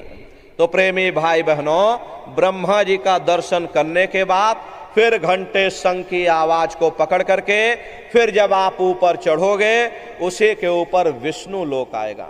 विष्णु लोक वो सतोगुणी स्थान है। वहां के मालिक विष्णु जी हैं। उनका बड़ा मनमोहक स्वरूप है। उनकी 4 भुजाएं हैं और चारों भुजाओं में शंख गदा पद्म और चक्र सुशोभित हैं। और आप क्षीर सागर में लक्ष्मी जी के साथ विराजमान हैं। ये तीनों देवता ब्रह्मा विष्णु महादेव अपने अपने लोक में बैठ करके राज कर रहे। एक रचयिता है जो जीवों को रचता है, एक पालनहार है जो जीवों को पालता है, और एक संहार करता है जो जीवों को नष्ट कर देता है। ये उनका काम है। एक का काम है घड़े को बनाना, एक का काम है घड़े की सुरक्षा करना, और एक का काम है घड़े को फोड़ देना। इनकी जो माता है वो आद्या महाशक्ति हैं। ब्रह्मा विष्णु महादेव लोक के ऊपर वो आद्या महाशक्ति का लोक आता है। और उसी लोक को पार करने के बाद सबसे पहला देश आपको मिलेगा, या यूं कह लीजिए कि पहली राजधानी आपको मिलेगी, जिसे महात्माओं ने सहस दल कवल कहा। वो राजधानी है। ये ब्रह्मा विष्णु महादेव के जो लोक हैं उस राजधानी के अंतर्गत आने वाले जिले हैं। आप इस तरह से समझिए जैसे आपके उत्तर प्रदेश की राजधानी लखनऊ है, लखीमपुर खीरी आपका जिला है, इसी तरह प्रेमी भाई बहनों वो सहस दल कवल राजधानी है। राजधानी का जो मालिक है वो निरंजन भगवान है। ये वही निरंजन भगवान है जिन्होंने तपस्या करके वरदान के रूप में जीवात्माओं का छोटा सा भंडार मांग लिया। प्रेमी भाई बहनों, वो सहस दल कवल के मालिक हैं। इन्हीं को त्रिलोकीनाथ कहा जाता है। हिंदू इन्हीं को परमात्मा कहते हैं, मुसलमान इन्हीं को खुदा कहते हैं। घंटे और शंख की आवाज जो हर इंसान के अंदर गूंज रही, वो आवाज इन्हीं के मुखार बिंद से हो रही। प्रेमी भाई बहनों, ये ब्रह्मा विष्णु महादेव ये निरंजन भगवान के ही पुत्र हैं, और ये आद्या महाशक्ति ये निरंजन भगवान की अर्धांगिनी है। और निरंजन भगवान स्वयं तीनों लोकों के मालिक हैं। इन्हीं को त्रिलोकीनाथ कहा जाता है। निरंजन भगवान का जो स्वरूप है वो ज्योतिष स्वरूप है। हजार बाती की अखंड ज्योति वहां पर बराबर जल रही है। हम आप यहाँ पर मंदिरों में ज्योत जलाते हैं, ये तो हम आप उसकी नकल करते हैं। महात्माओं ने आपको चिन्ह बता दिया कि भाई उनका ऐसा स्वरूप है, तो हम लोग यहाँ पर नकल करने लगे। इस ज्योत में तेल की जरूरत पड़ती है, बाती की जरूरत पड़ती है, लेकिन वो अखंड ज्योति ऐसी है जिसमें ना तेल की जरूरत है और ना बाती की जरूरत है।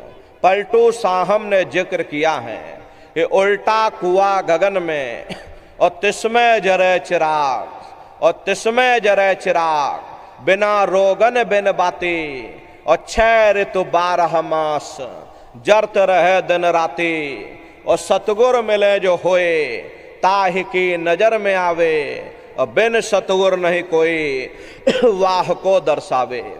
वो अखंड ज्योति ऐसी है जिससे पूरा ब्रह्मांड प्रकाशवान हो रहा। जितने भी अवतारी शक्तियां आई, राम आए, राम को वहीं से नीचे उतारा गया। इसीलिए उस देश को अयोध्या नगरी या कौशलपुर देश भी कहा गया। अरे गोस्वामी जी महाराज जब साधना करके वहां पहुंचे, तभी गोस्वामी जी महाराज ने रामचरितमानस में लिख दिया। देखो प्रेमी भाई बहनों, रामचरितमानस में गोस्वामी जी महाराज ने जो भी लिखा है वो सब अंतर का भेद लिखा। जब उन्होंने साधना किया और साधना करके जब ऊपर गए और ऊपर जा करके जो कुछ उन्होंने देखा वो रामचरितमानस में लिख दिया। अब हम लोग बाहर मुखी क्रियाओं में फंसे हुए, इसीलिए हम लोग अर्थ का अर्थ समझ नहीं पाते और रामचरितमानस के अर्थों का हम लोग अनर्थ कर देते हैं। तो गोस्वामी जी महाराज ने रामचरितमानस में क्या लिखा, देखिए गोस्वामी जी महाराज लिखते हैं कि मोद्यो नैन त्रिशत में भयो, पुण्य चितवत कौशलपुर गयो। जब मैंने अपने बाहर की आंख बंद की, मेरी अंतर की आंख खुल गई और मैं क्या देख रहा हूं, मैं कौशलपुर देश में पहुंच गया। मोह विलोक राम मुस्काई, मुझे देख करके राम भगवान प्रसन्न हो गए। उन्होंने ऊपर जाने का मुझे रास्ता दे दिया और मैं ऊपर जा करके क्या देख रहा हूं, उधर माज सुन अंडज राया, देखें बहु ब्रह्मांड अति विचित्र ताहलोक अनेका, रचना अधिक एक तेका। विचित्र विचित्र भांत के वहां पर लोग बने हुए, एक से बढ़कर एक सुंदर सोने के वहां पर महल बने हैं जिनकी शोभा अवर्णीय है।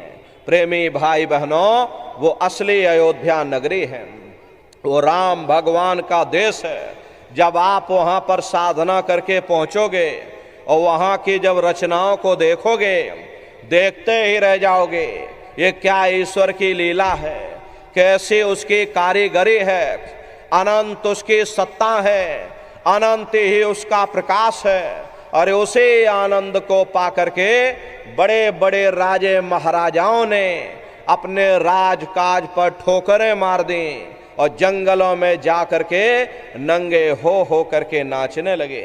मीराबाई को जब ये दौलत मिल गई, मीराबाई ने राजपाट छोड़ दिया और मीराबाई कहने लगी कि मैं मिल जाए पाए पीऊ अपना, तब मेरे पीर बुझानी और मेरा सुरत शब्द सहलानी।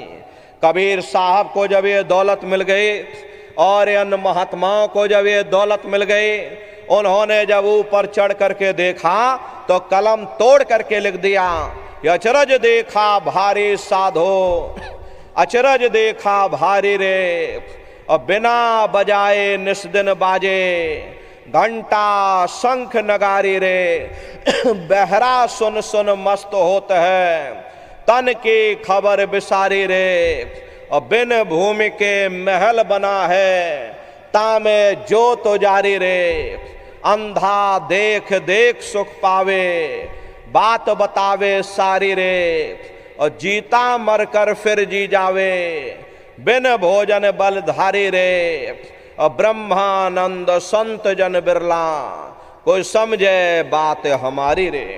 प्रेमी भाई बहनों, वो असली अयोध्या नगरी है, वो राम भगवान का असली देश है।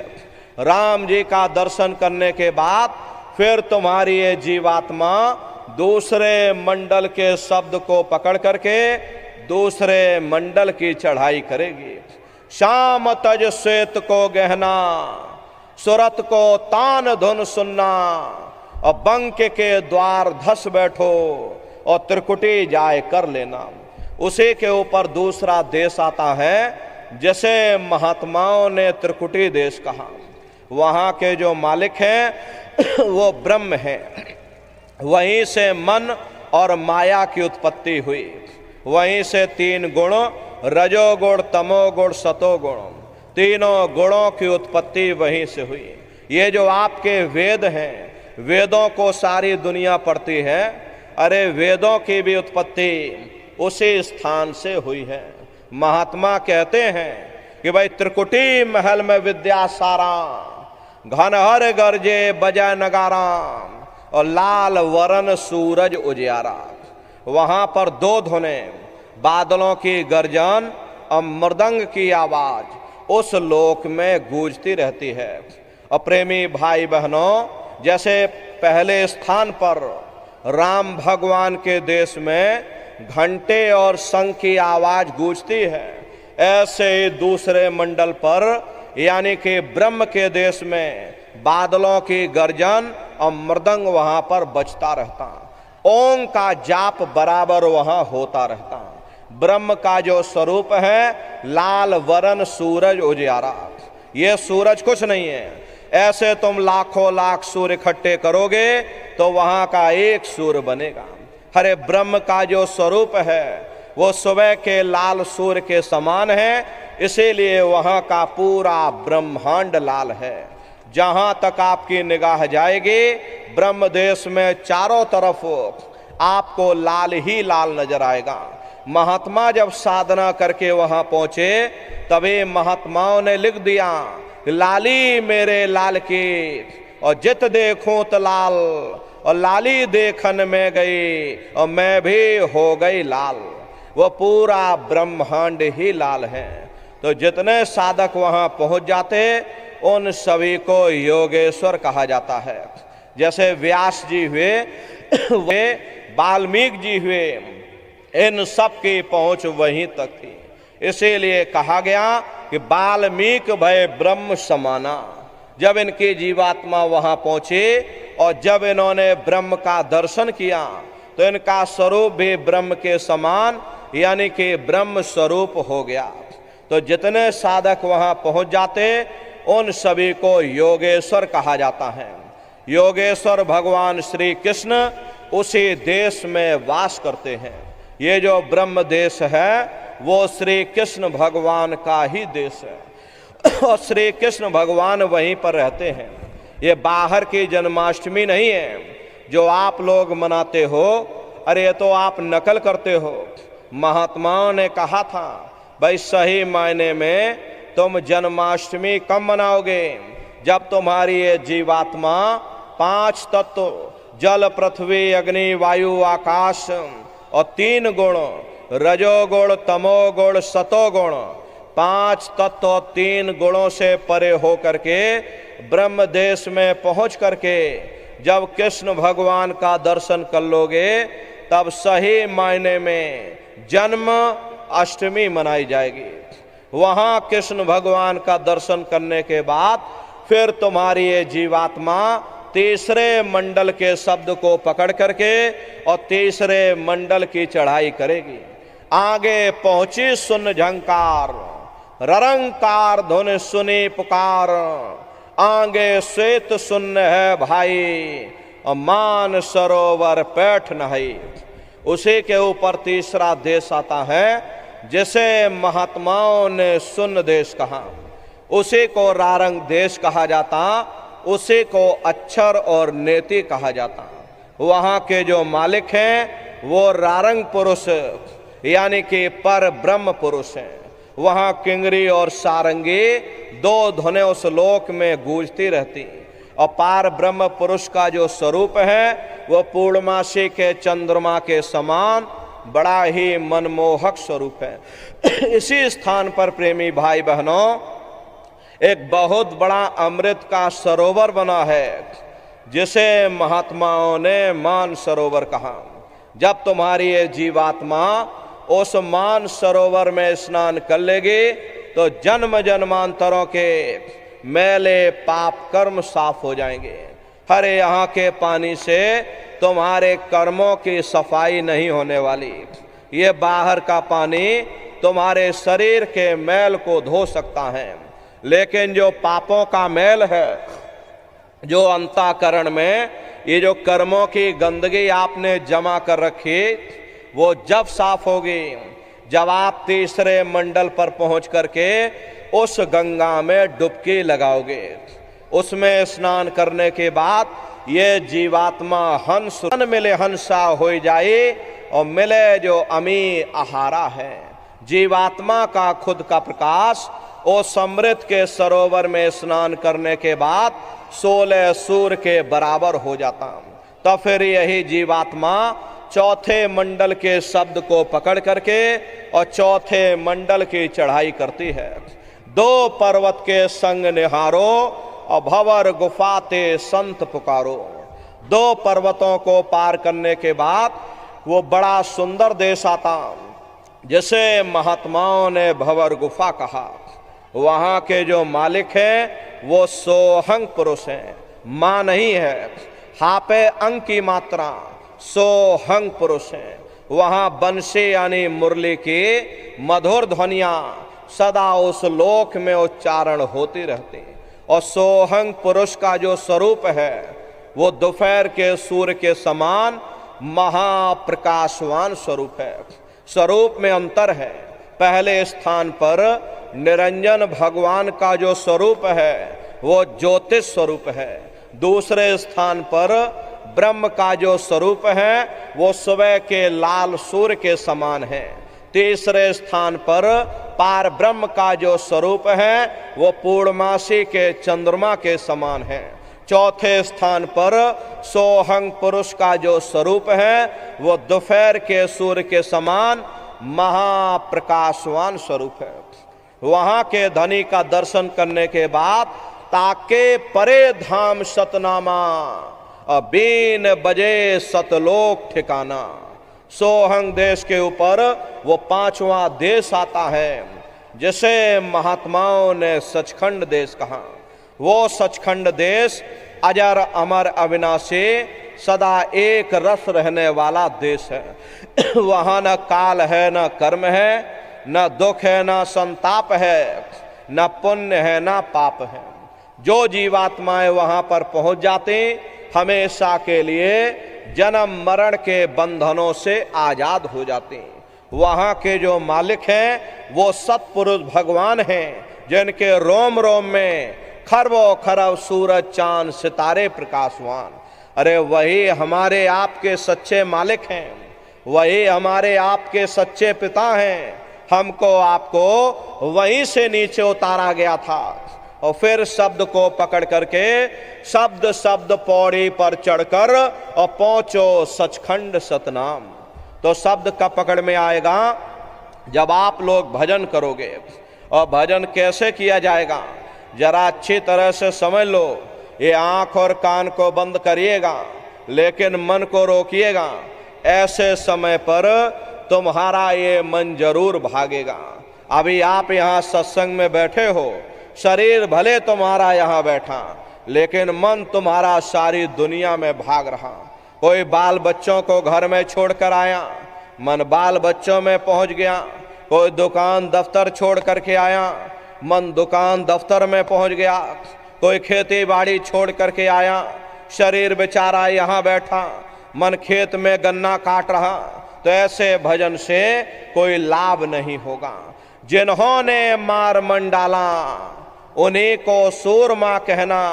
अगर दुनिया में कोई हमारा दुश्मन है वो केवल हमारा मन है। ये भाई भाई में झगड़ा कौन करवाता? केवल हमारा मन करवाता। कौम कौम में नफरतें पैदा कौन करवाता? केवल हमारा मन करवाता। मजहब मजहब में लड़ाइयाँ कौन करवाता? केवल हमारा मन करवाता। इसीलिए महात्मा कहते हैं वह बड़ा बैरी मन घट में, इसी का जीतना कठना। अगर दुनिया में कोई हमारा दुश्मन है वो केवल हमारा मन है। ये मन रूपी रावण कब मरेगा? जब 9 द्वारों पर फतेह हासिल करके तुम यहां 10वें द्वार पर चढ़ जाओगे, तब सही मायने में दशहरा मनाई जाएगी। ये बाहर की दशहरा नहीं है जो लकड़ी का रावण बना देते हो और फूंक फांक करके घर चले आते, कहते भाई हमने रावण मार दिया। अरे महात्माओं ने कहा था भाई सही मायने में तुम दशहरा कब मनाओगे? जब 9 द्वारों पर फतेह हासिल करके तुम यहाँ 10वें द्वार पर चढ़ जाओगे, तब सही मायने में विजयदशमी मनाई जाएगी। तब ये मन रूपी रावण तुम्हारा मरेगा, तब तुम्हारी ये जीवात्मा, अरे इसे जीवात्मा को महात्माओं ने राम भी कहा। अरे आपके धर्म पुस्तकों में लिखा है, एक राम दशरथ का बेटा, एक राम घट घट में लेटा, एक राम का शकल पसारा, और एक राम है सबसे न्यारा। एक वो राम है जो अयोध्या के वासी हैं, और एक राम घट घट में लेटे, यानी हमारी आपकी जीवात्मा जो हर एक के अंदर मौजूद है। महात्माओं ने कहा भाई एक वो राम है, और एक राम का शकल पसारा, यानी पहले स्थान के मालिक वो निरंजन भगवान जिनको दुनिया त्रिलोकीनाथ कहती है। ये पूरा पसारा पूरा संसार है। महात्माओं ने कहा भाई एक वो राम है, और एक राम है सबसे न्यारा, 5वें स्थान के मालिक वो सतपुरुष भगवान जो हमारे आपके सच्चे पिता हैं। महात्माओं ने कहा भाई एक वो राम है, तो राम की महिमा गाते हैं। मोटी बात आप लोग पकड़िए कि भजन कैसे करोगे, तो ये आंख और कान को बंद कर लेना, ऊंचा ध्यान दे करके गौर से सुनिएगा। शुरू शुरू में आवाज आपको ऐसा अनुभव होगा कि कहीं सीटी जैसी आवाज हमारे कानों में बज रही। जब सीटी जैसी आवाज आपको सुनाई पड़ने लग जाए, तब आप उस आवाज को पकड़ लेना, उसको आप सुनने लग जाना। सुनते सुनते आप उसमें लीन हो जाओ। जब आप उसमें लीन हो जाओगे तो कुछ समय बाद में दोबारा आपको अनुभव होगा एक महीन घंटे संग की आवाज हमारे कानों में बज रही।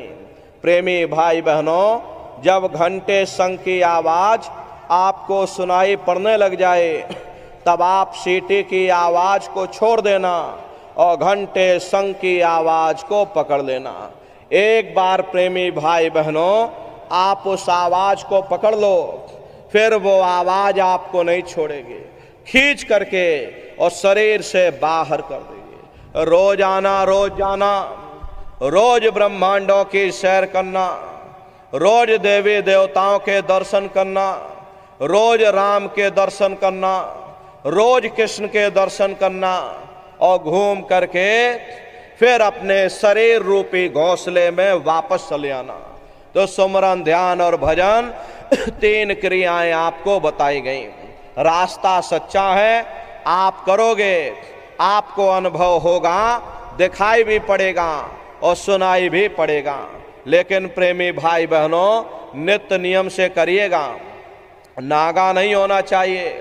अरे आप शरीर को भोजन देते हो, सुबह दोपहर शाम रात खाते रहते, लेकिन कभी आपने विचार नहीं किया ये जीवात्मा जो जन्म जन्मांतरों से बेचारी भूखी प्यासी बैठी है, कभी अपनी जीवात्मा को तुमने भोजन नहीं दिया।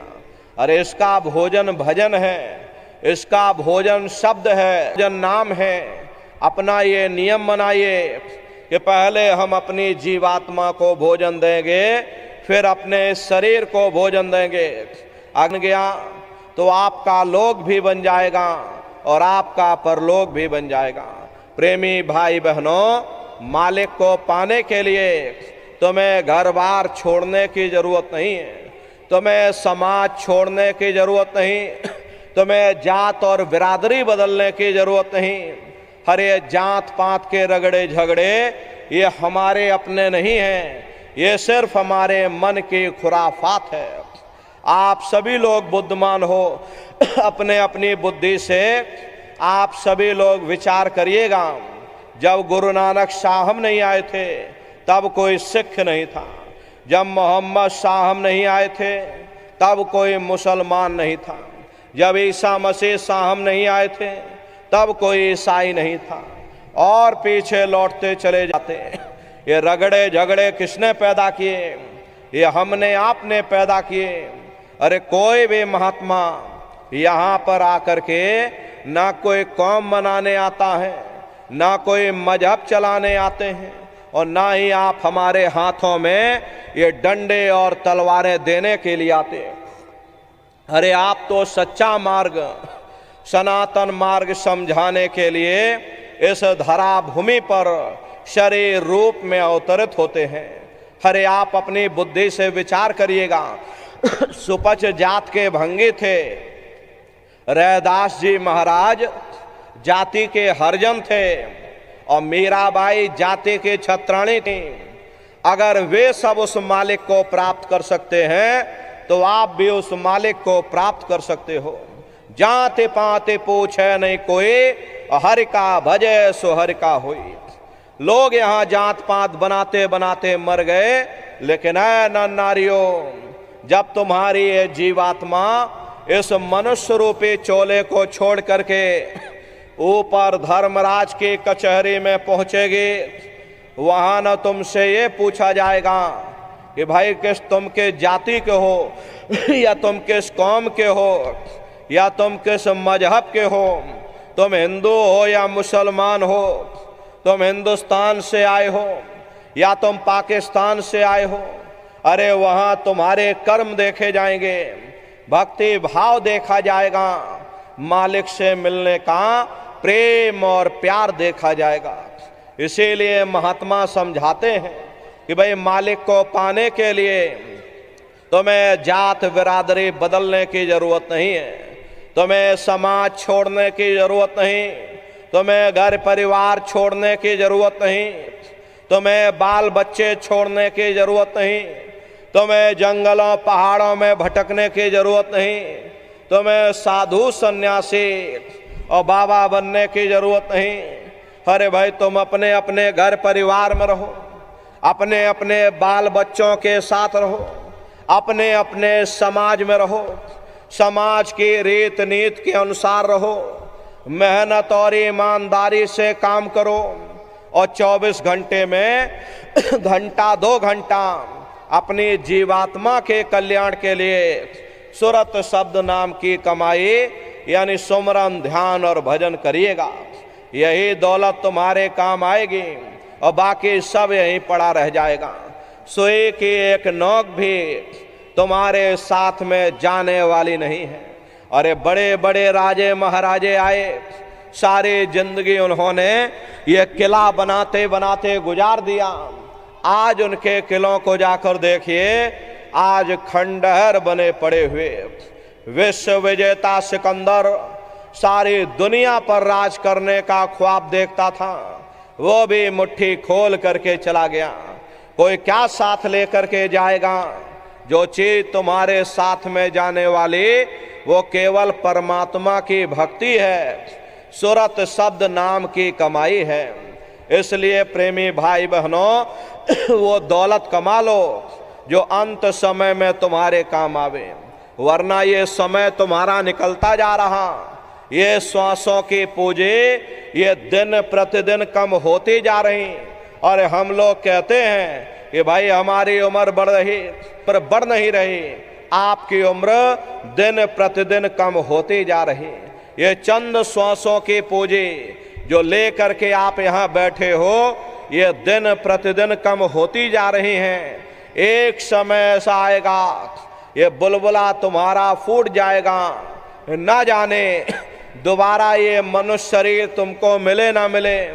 अरे भटकते रह जाओगे युगों युगों के लिए उन नरकों और चौरासियों में। इसलिए प्रेमी भाई बहनों, अहो भाग्य है आपका, आपको ये मनुष्य शरीर मिल गया, इस मनुष्य रूपी मंदिर में बैठ करके वो आत्मधन कमा लो, वो रूहानी खजाना कमा लो, जिससे तुम्हारी जीवात्मा का कल्याण हो जावे। तो सुमरन, ध्यान और भजन नित्य नियम से आप लोग करिएगा। और सभी लोग शाकाहारी रहना, क्योंकि हमारे गुरु महाराज ने शाकाहार पर विशेष जोर दिया। गुरु महाराज हमारे कहते थे, ये बच्चे बच्चियों तुम लोग शाकाहारी रहना, शाकाहार का प्रचार करते रहना, इसी से देश और दुनिया में भारी परिवर्तन होगा। हरे नर नारियों, परिवर्तन कोई कानून बनाने से नहीं होता, परिवर्तन कोई आंदोलन करने से नहीं होता, परिवर्तन कोई तोड़ फोड़ करने से नहीं होता, परिवर्तन कोई सजा देने से नहीं होता। परिवर्तन जब होता है जब लोगों के विचार बदलते हैं, लोगों की भावनाएं बदलती हैं। और विचार जब बदलेंगे जब लोगों का खान पान शुद्ध होगा।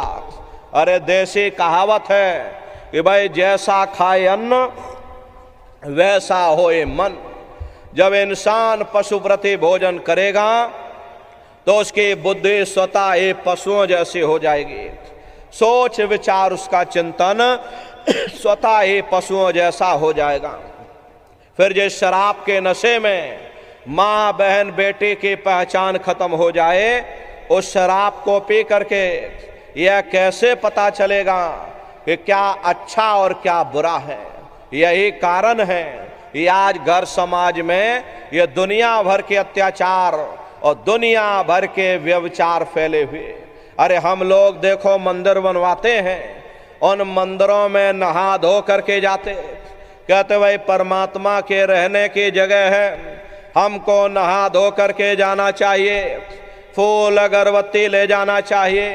कोई उन मंदिरों में कूड़ा कचरा नहीं डालता। अगर कूड़ा कचरा डालोगे तो आपस में लाठियां चल जाएंगी, तलवारें चल जाएंगी। फिर ये जो हरि मंदिर है, ये पंच भौतिक शरीर जिसे महात्माओं ने हरि मंदिर कहा, इसमें तुम हाड़ मांस के लोथड़े डालते हो, इसमें तुम शराब के कतरे डालते हो। अपने बनाए हुए मंदिर की आप कद्र करोगे और परमात्मा के बनाए हुए इस हरि मंदिर को तुमने जीते जी कब्रिस्तान बना दिया तो सख्त सजा मिलेगी। महात्माओं ने लिखा है कि तिल भर मच्छी खाए के कोटि गौ दे दान और काशी करवट जा मरे और निश्चय नरक निदान। यदि तिल भर भी मच्छी खा करके फिर चाहे कोटान कोट गौओं का तुम दान करो और काशी में जा करके मत्था रगड़ते रगड़ते अपनी पूरी जिंदगी वहां पर गुजार देना, फिर भी तुमको तुम्हारे गुनाहों की सजा मिलेगी, कोई बच नहीं सकता। क्योंकि ये कर्म भूमि है, यहाँ तुम जैसा कर्म करोगे वैसा फल तुमको मिलेगा। देखिए इस कर्म भूमि पर कृष्ण भगवान तक नहीं बच पाए। उस समय बाली को छिप करके बाण मारा, वही बाली कृष्ण अवतार में बहेलिया बन करके आ गया। कृष्ण भगवान के पैरों में पद्म चमकता था, हिरण की आंख समझ करके और बहेलिये ने निशाना मार दिया। और जब पास में आकर के देखा कृष्ण भगवान थे, अफसोस करने लगे। लेकिन कृष्ण भगवान ने उसको समझाया कि भाई इसमें तुम्हारा कोई दोष नहीं, उस समय हमने तुमको मारा, आज तुमने हमको मार दिया, हमारा तुम्हारा अदला बदला पूरा हो गया। कर्म प्रधान विश्व रच राखा, जो जस करे सो तस फल चाखा। ये कर्मों का ऐसा देश है, यहाँ तुम जैसे बीज बोगे वैसे फसल काटोगे। इसलिए प्रेमी भाई बहनों, आपसे हमारी प्रार्थना है, ये तरह तरह की बीमारी समय में आ रही, इसका मुख्य कारण एक ही है, लोगों का खान पान गंदा हो गया। अरे इंसानों के खून में जब जानवरों का खून मिल जाएगा, इंसानों के अंदर जब जानवरों के कीटाणु पहुंच जाएंगे तो न जानवरों की दवा काम में आएगी, तो न इंसानों की दवा काम में आएगी, तो परिणाम क्या होगा? ऐसी महामारियां फैलेंगी। इसलिए प्रेमी भाई बहनों, आपसे हमारी प्रार्थना है कि आप लोग शाकाहारी रहिएगा। कोई ऐसा नशा मत करना जिससे बुद्धि तुम्हारी पागल हो जाए और घर में माँ बहन बेटी की पहचान खो दो। अरे आप अपने आप को कट्टर हिंदू मानते हो। अरे भाई, हम कट्टर हिंदू हैं, हमसे बड़ा सनातनी दुनिया में कोई नहीं। हम धर्म के ठेकेदार हैं, हम राम को मानने वाले और हम कृष्ण को मानने वाले हैं। अरे आप राम को मानते हो और आप कृष्ण को मानते हो, तो उनके आदर्शों पर भी चलना सीखो। राम ने कभी नहीं कहा कि तुम मांस खाओ, या कृष्ण ने कभी नहीं कहा कि तुम शराब पियो।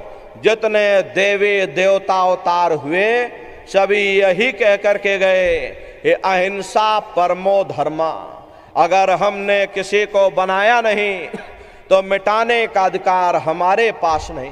अरे आप इंसान हो, इंसान का काम है दया करने का, दया धर्म का मूल है। इसलिए आप जीवों पर रहम करो, रूहों पर रहम करो। सभी लोग शाकाहारी रहना और शाकाहार का प्रचार अपने अपने क्षेत्रों में बराबर आप लोग करते रहिएगा। अरे सतयुग कैसे आएगा? राम राज कैसे आएगा? राम राज कोई नारा लगाने से नहीं आएगा, राम राज कोई भाषण देने से नहीं आएगा। राम राज जब आएगा जब आप लोग धर्म का प्रचार करोगे, और धर्म का प्रचार करने की जिम्मेदारी हम सभी प्रेमी भाई बहनों की है, क्योंकि हम सभी लोग अपने गुरु महाराज के जलाए हुए चिराग हैं। अगर एक एक चिराग एक एक गांव में पहुंच जाएगा, ये पूरा गांव प्रकाशवान हो जाएगा, ये पूरा समाज प्रकाशवान हो जाएगा। गुरु महाराज के संदेशों को जन जन के बीच में पहुंचाने की जिम्मेदारी हम सभी प्रेमी भाई बहनों की है। हमारे गुरु महाराज कह करके गए कि बच्चा, गांव गांव में तुम भजन केंद्र की स्थापना करो, गांव गांव के लोग भजन करने लग जाएं, गांव गांव में सत्संग होने लग जाए, गांव गांव के लोग शाकाहारी हो जाएं, गांव गांव के लोग सदाचारी हो जाएं, गांव गांव के लोग चरित्रवान हो जाएं, आंखों में माँ बहन बेटी की पहचान कायम हो जाए। जब हमारा गांव बदल जाएगा तो ये पूरा समाज बदल जाएगा। निश्चय ही कलयुग में सतयुग आ जाएगा। इसलिए प्रेमी भाई बहनों, धर्म के प्रचार में आप सभी लोग अपना अपना योगदान दीजिएगा। देखिए, हमारे गुरु महाराज को, हमारे गुरु महाराज परम संत बाबा जय गुरुदेव जी महाराज ने एक अच्छे समाज के निर्माण के लिए, चरित्रोत्थान के लिए, लोगों को शाकाहारी और सदाचारी बनाने के लिए 116 वर्ष की आयु तक अथक मेहनत और परिश्रम किया। हमारे गुरु महाराज ने अपने गुरु की याद में मथुरा आश्रम पर इतना विशाल मंदिर बनवाया। गुरु महाराज हमारे कहते थे कि बच्चा, मंदिर का वो देवता वहां पर बैठ करके बरकत बांट रहा। अरे आप लोग आइए, वहां कोई रुपया पैसा नहीं चढ़ाया जाता, कोई चंदा चुटकी नहीं। अरे आप लोग आए, मंदिर के देवता के सामने अपनी एक बुराई को चढ़ा दीजिए। वहां पर बुराई चढ़ाई जाती है।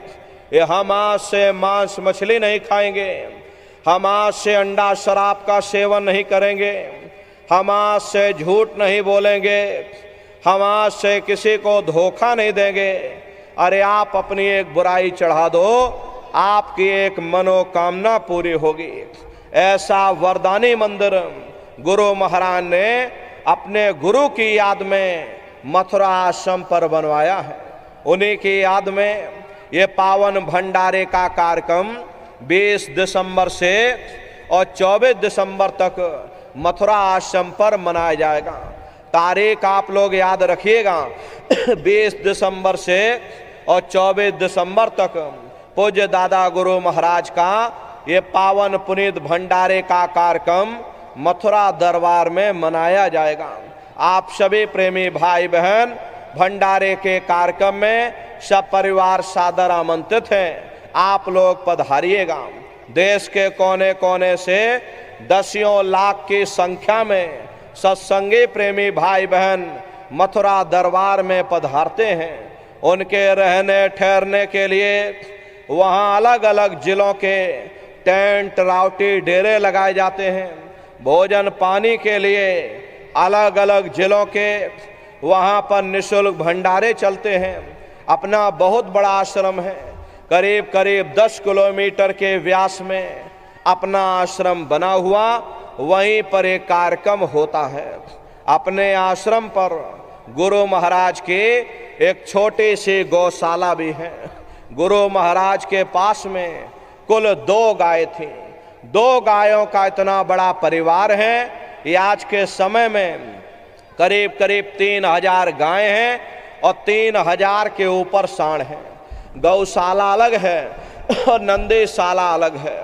किसी को बाहर नहीं भेजा जाता, क्योंकि हमारे गुरु महाराज कह करके गए, बच्चा ये मेरी प्यारी गाय हैं, इनको यहीं पर रखना, अगर बाहर भेज दोगे लोग मार देंगे, काट देंगे।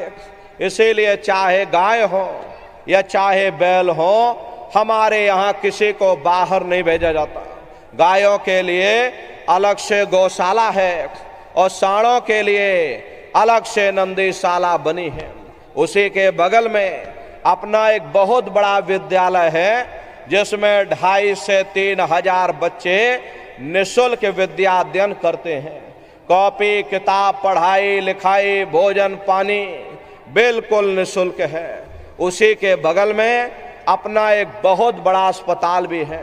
प्रेमी भाई बहनों, वो गुरु महाराज की कर्म भूमि है और गुरु महाराज की जन्म भूमि, जहाँ पर हमारे गुरु महाराज का जन्म हुआ, जिला इटावा, ग्राम खितौरा में है।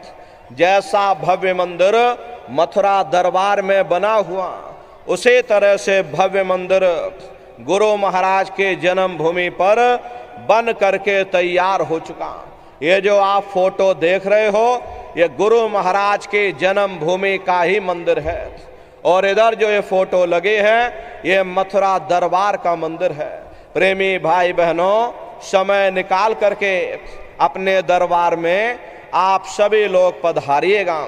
अपने अपने बच्चों को भी साथ में लेकर के आइएगा।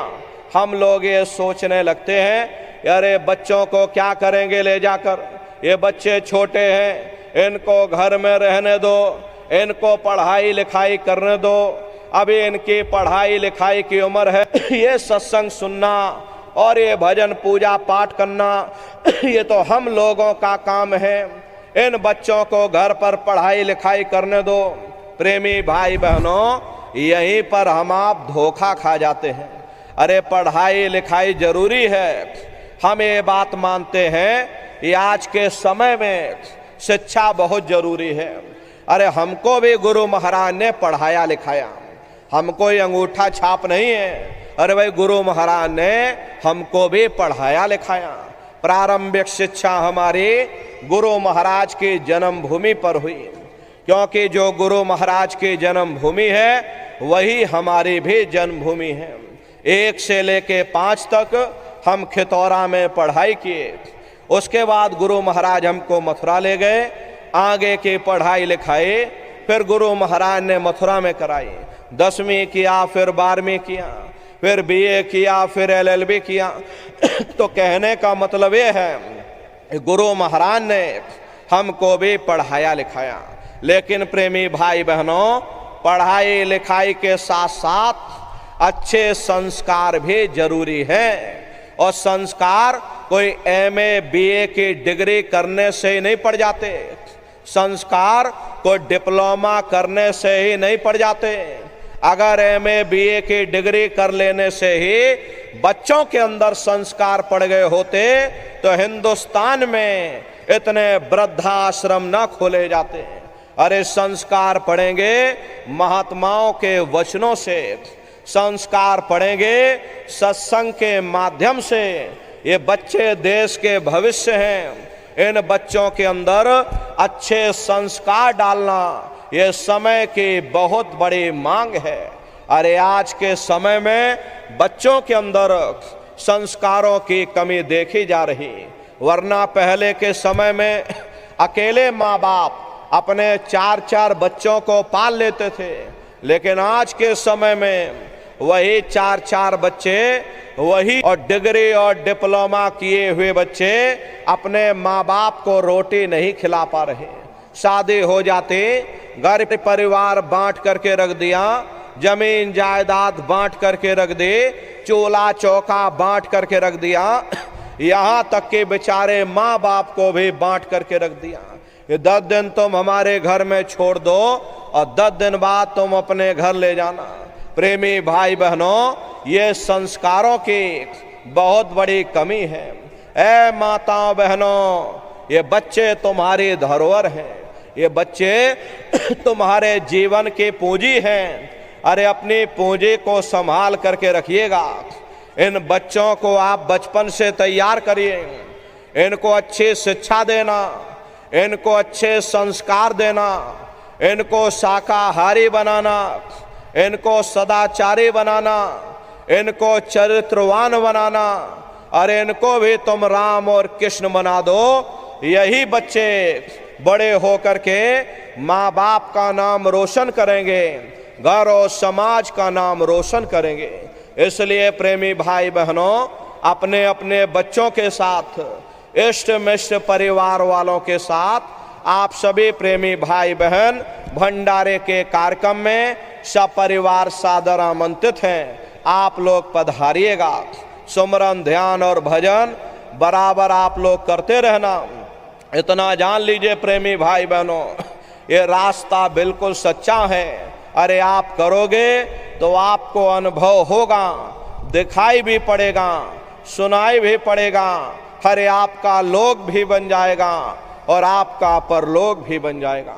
इसी के साथ अब हम अपनी वाणी को विराम देते हैं। आप लोगों ने अपना कीमती समय हमको दिया, इसके लिए आप सभी प्रेमी भाई बहनों को बहुत बहुत साधुवाद है। कहने सुनने में यदि हमसे कोई गलती, कोई भूल चूक जाने अनजाने में हुई हो, अरे हम तो छोटे हैं।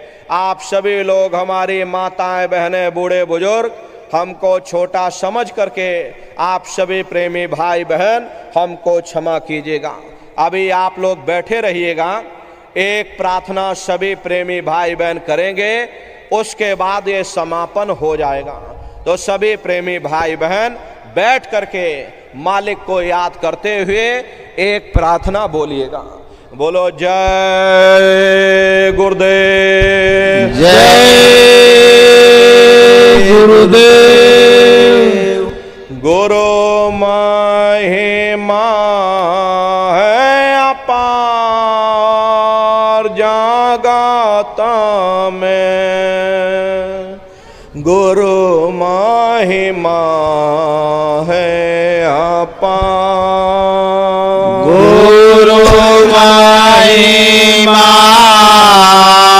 है अपार जगत में, गुरु महिमा है अपार। गुरु कृपा से कितने ही तारा गए, गुरु कृपा से कितने ही तारा गए, हो गए भावों से पार जगत में, गुरु महिमा है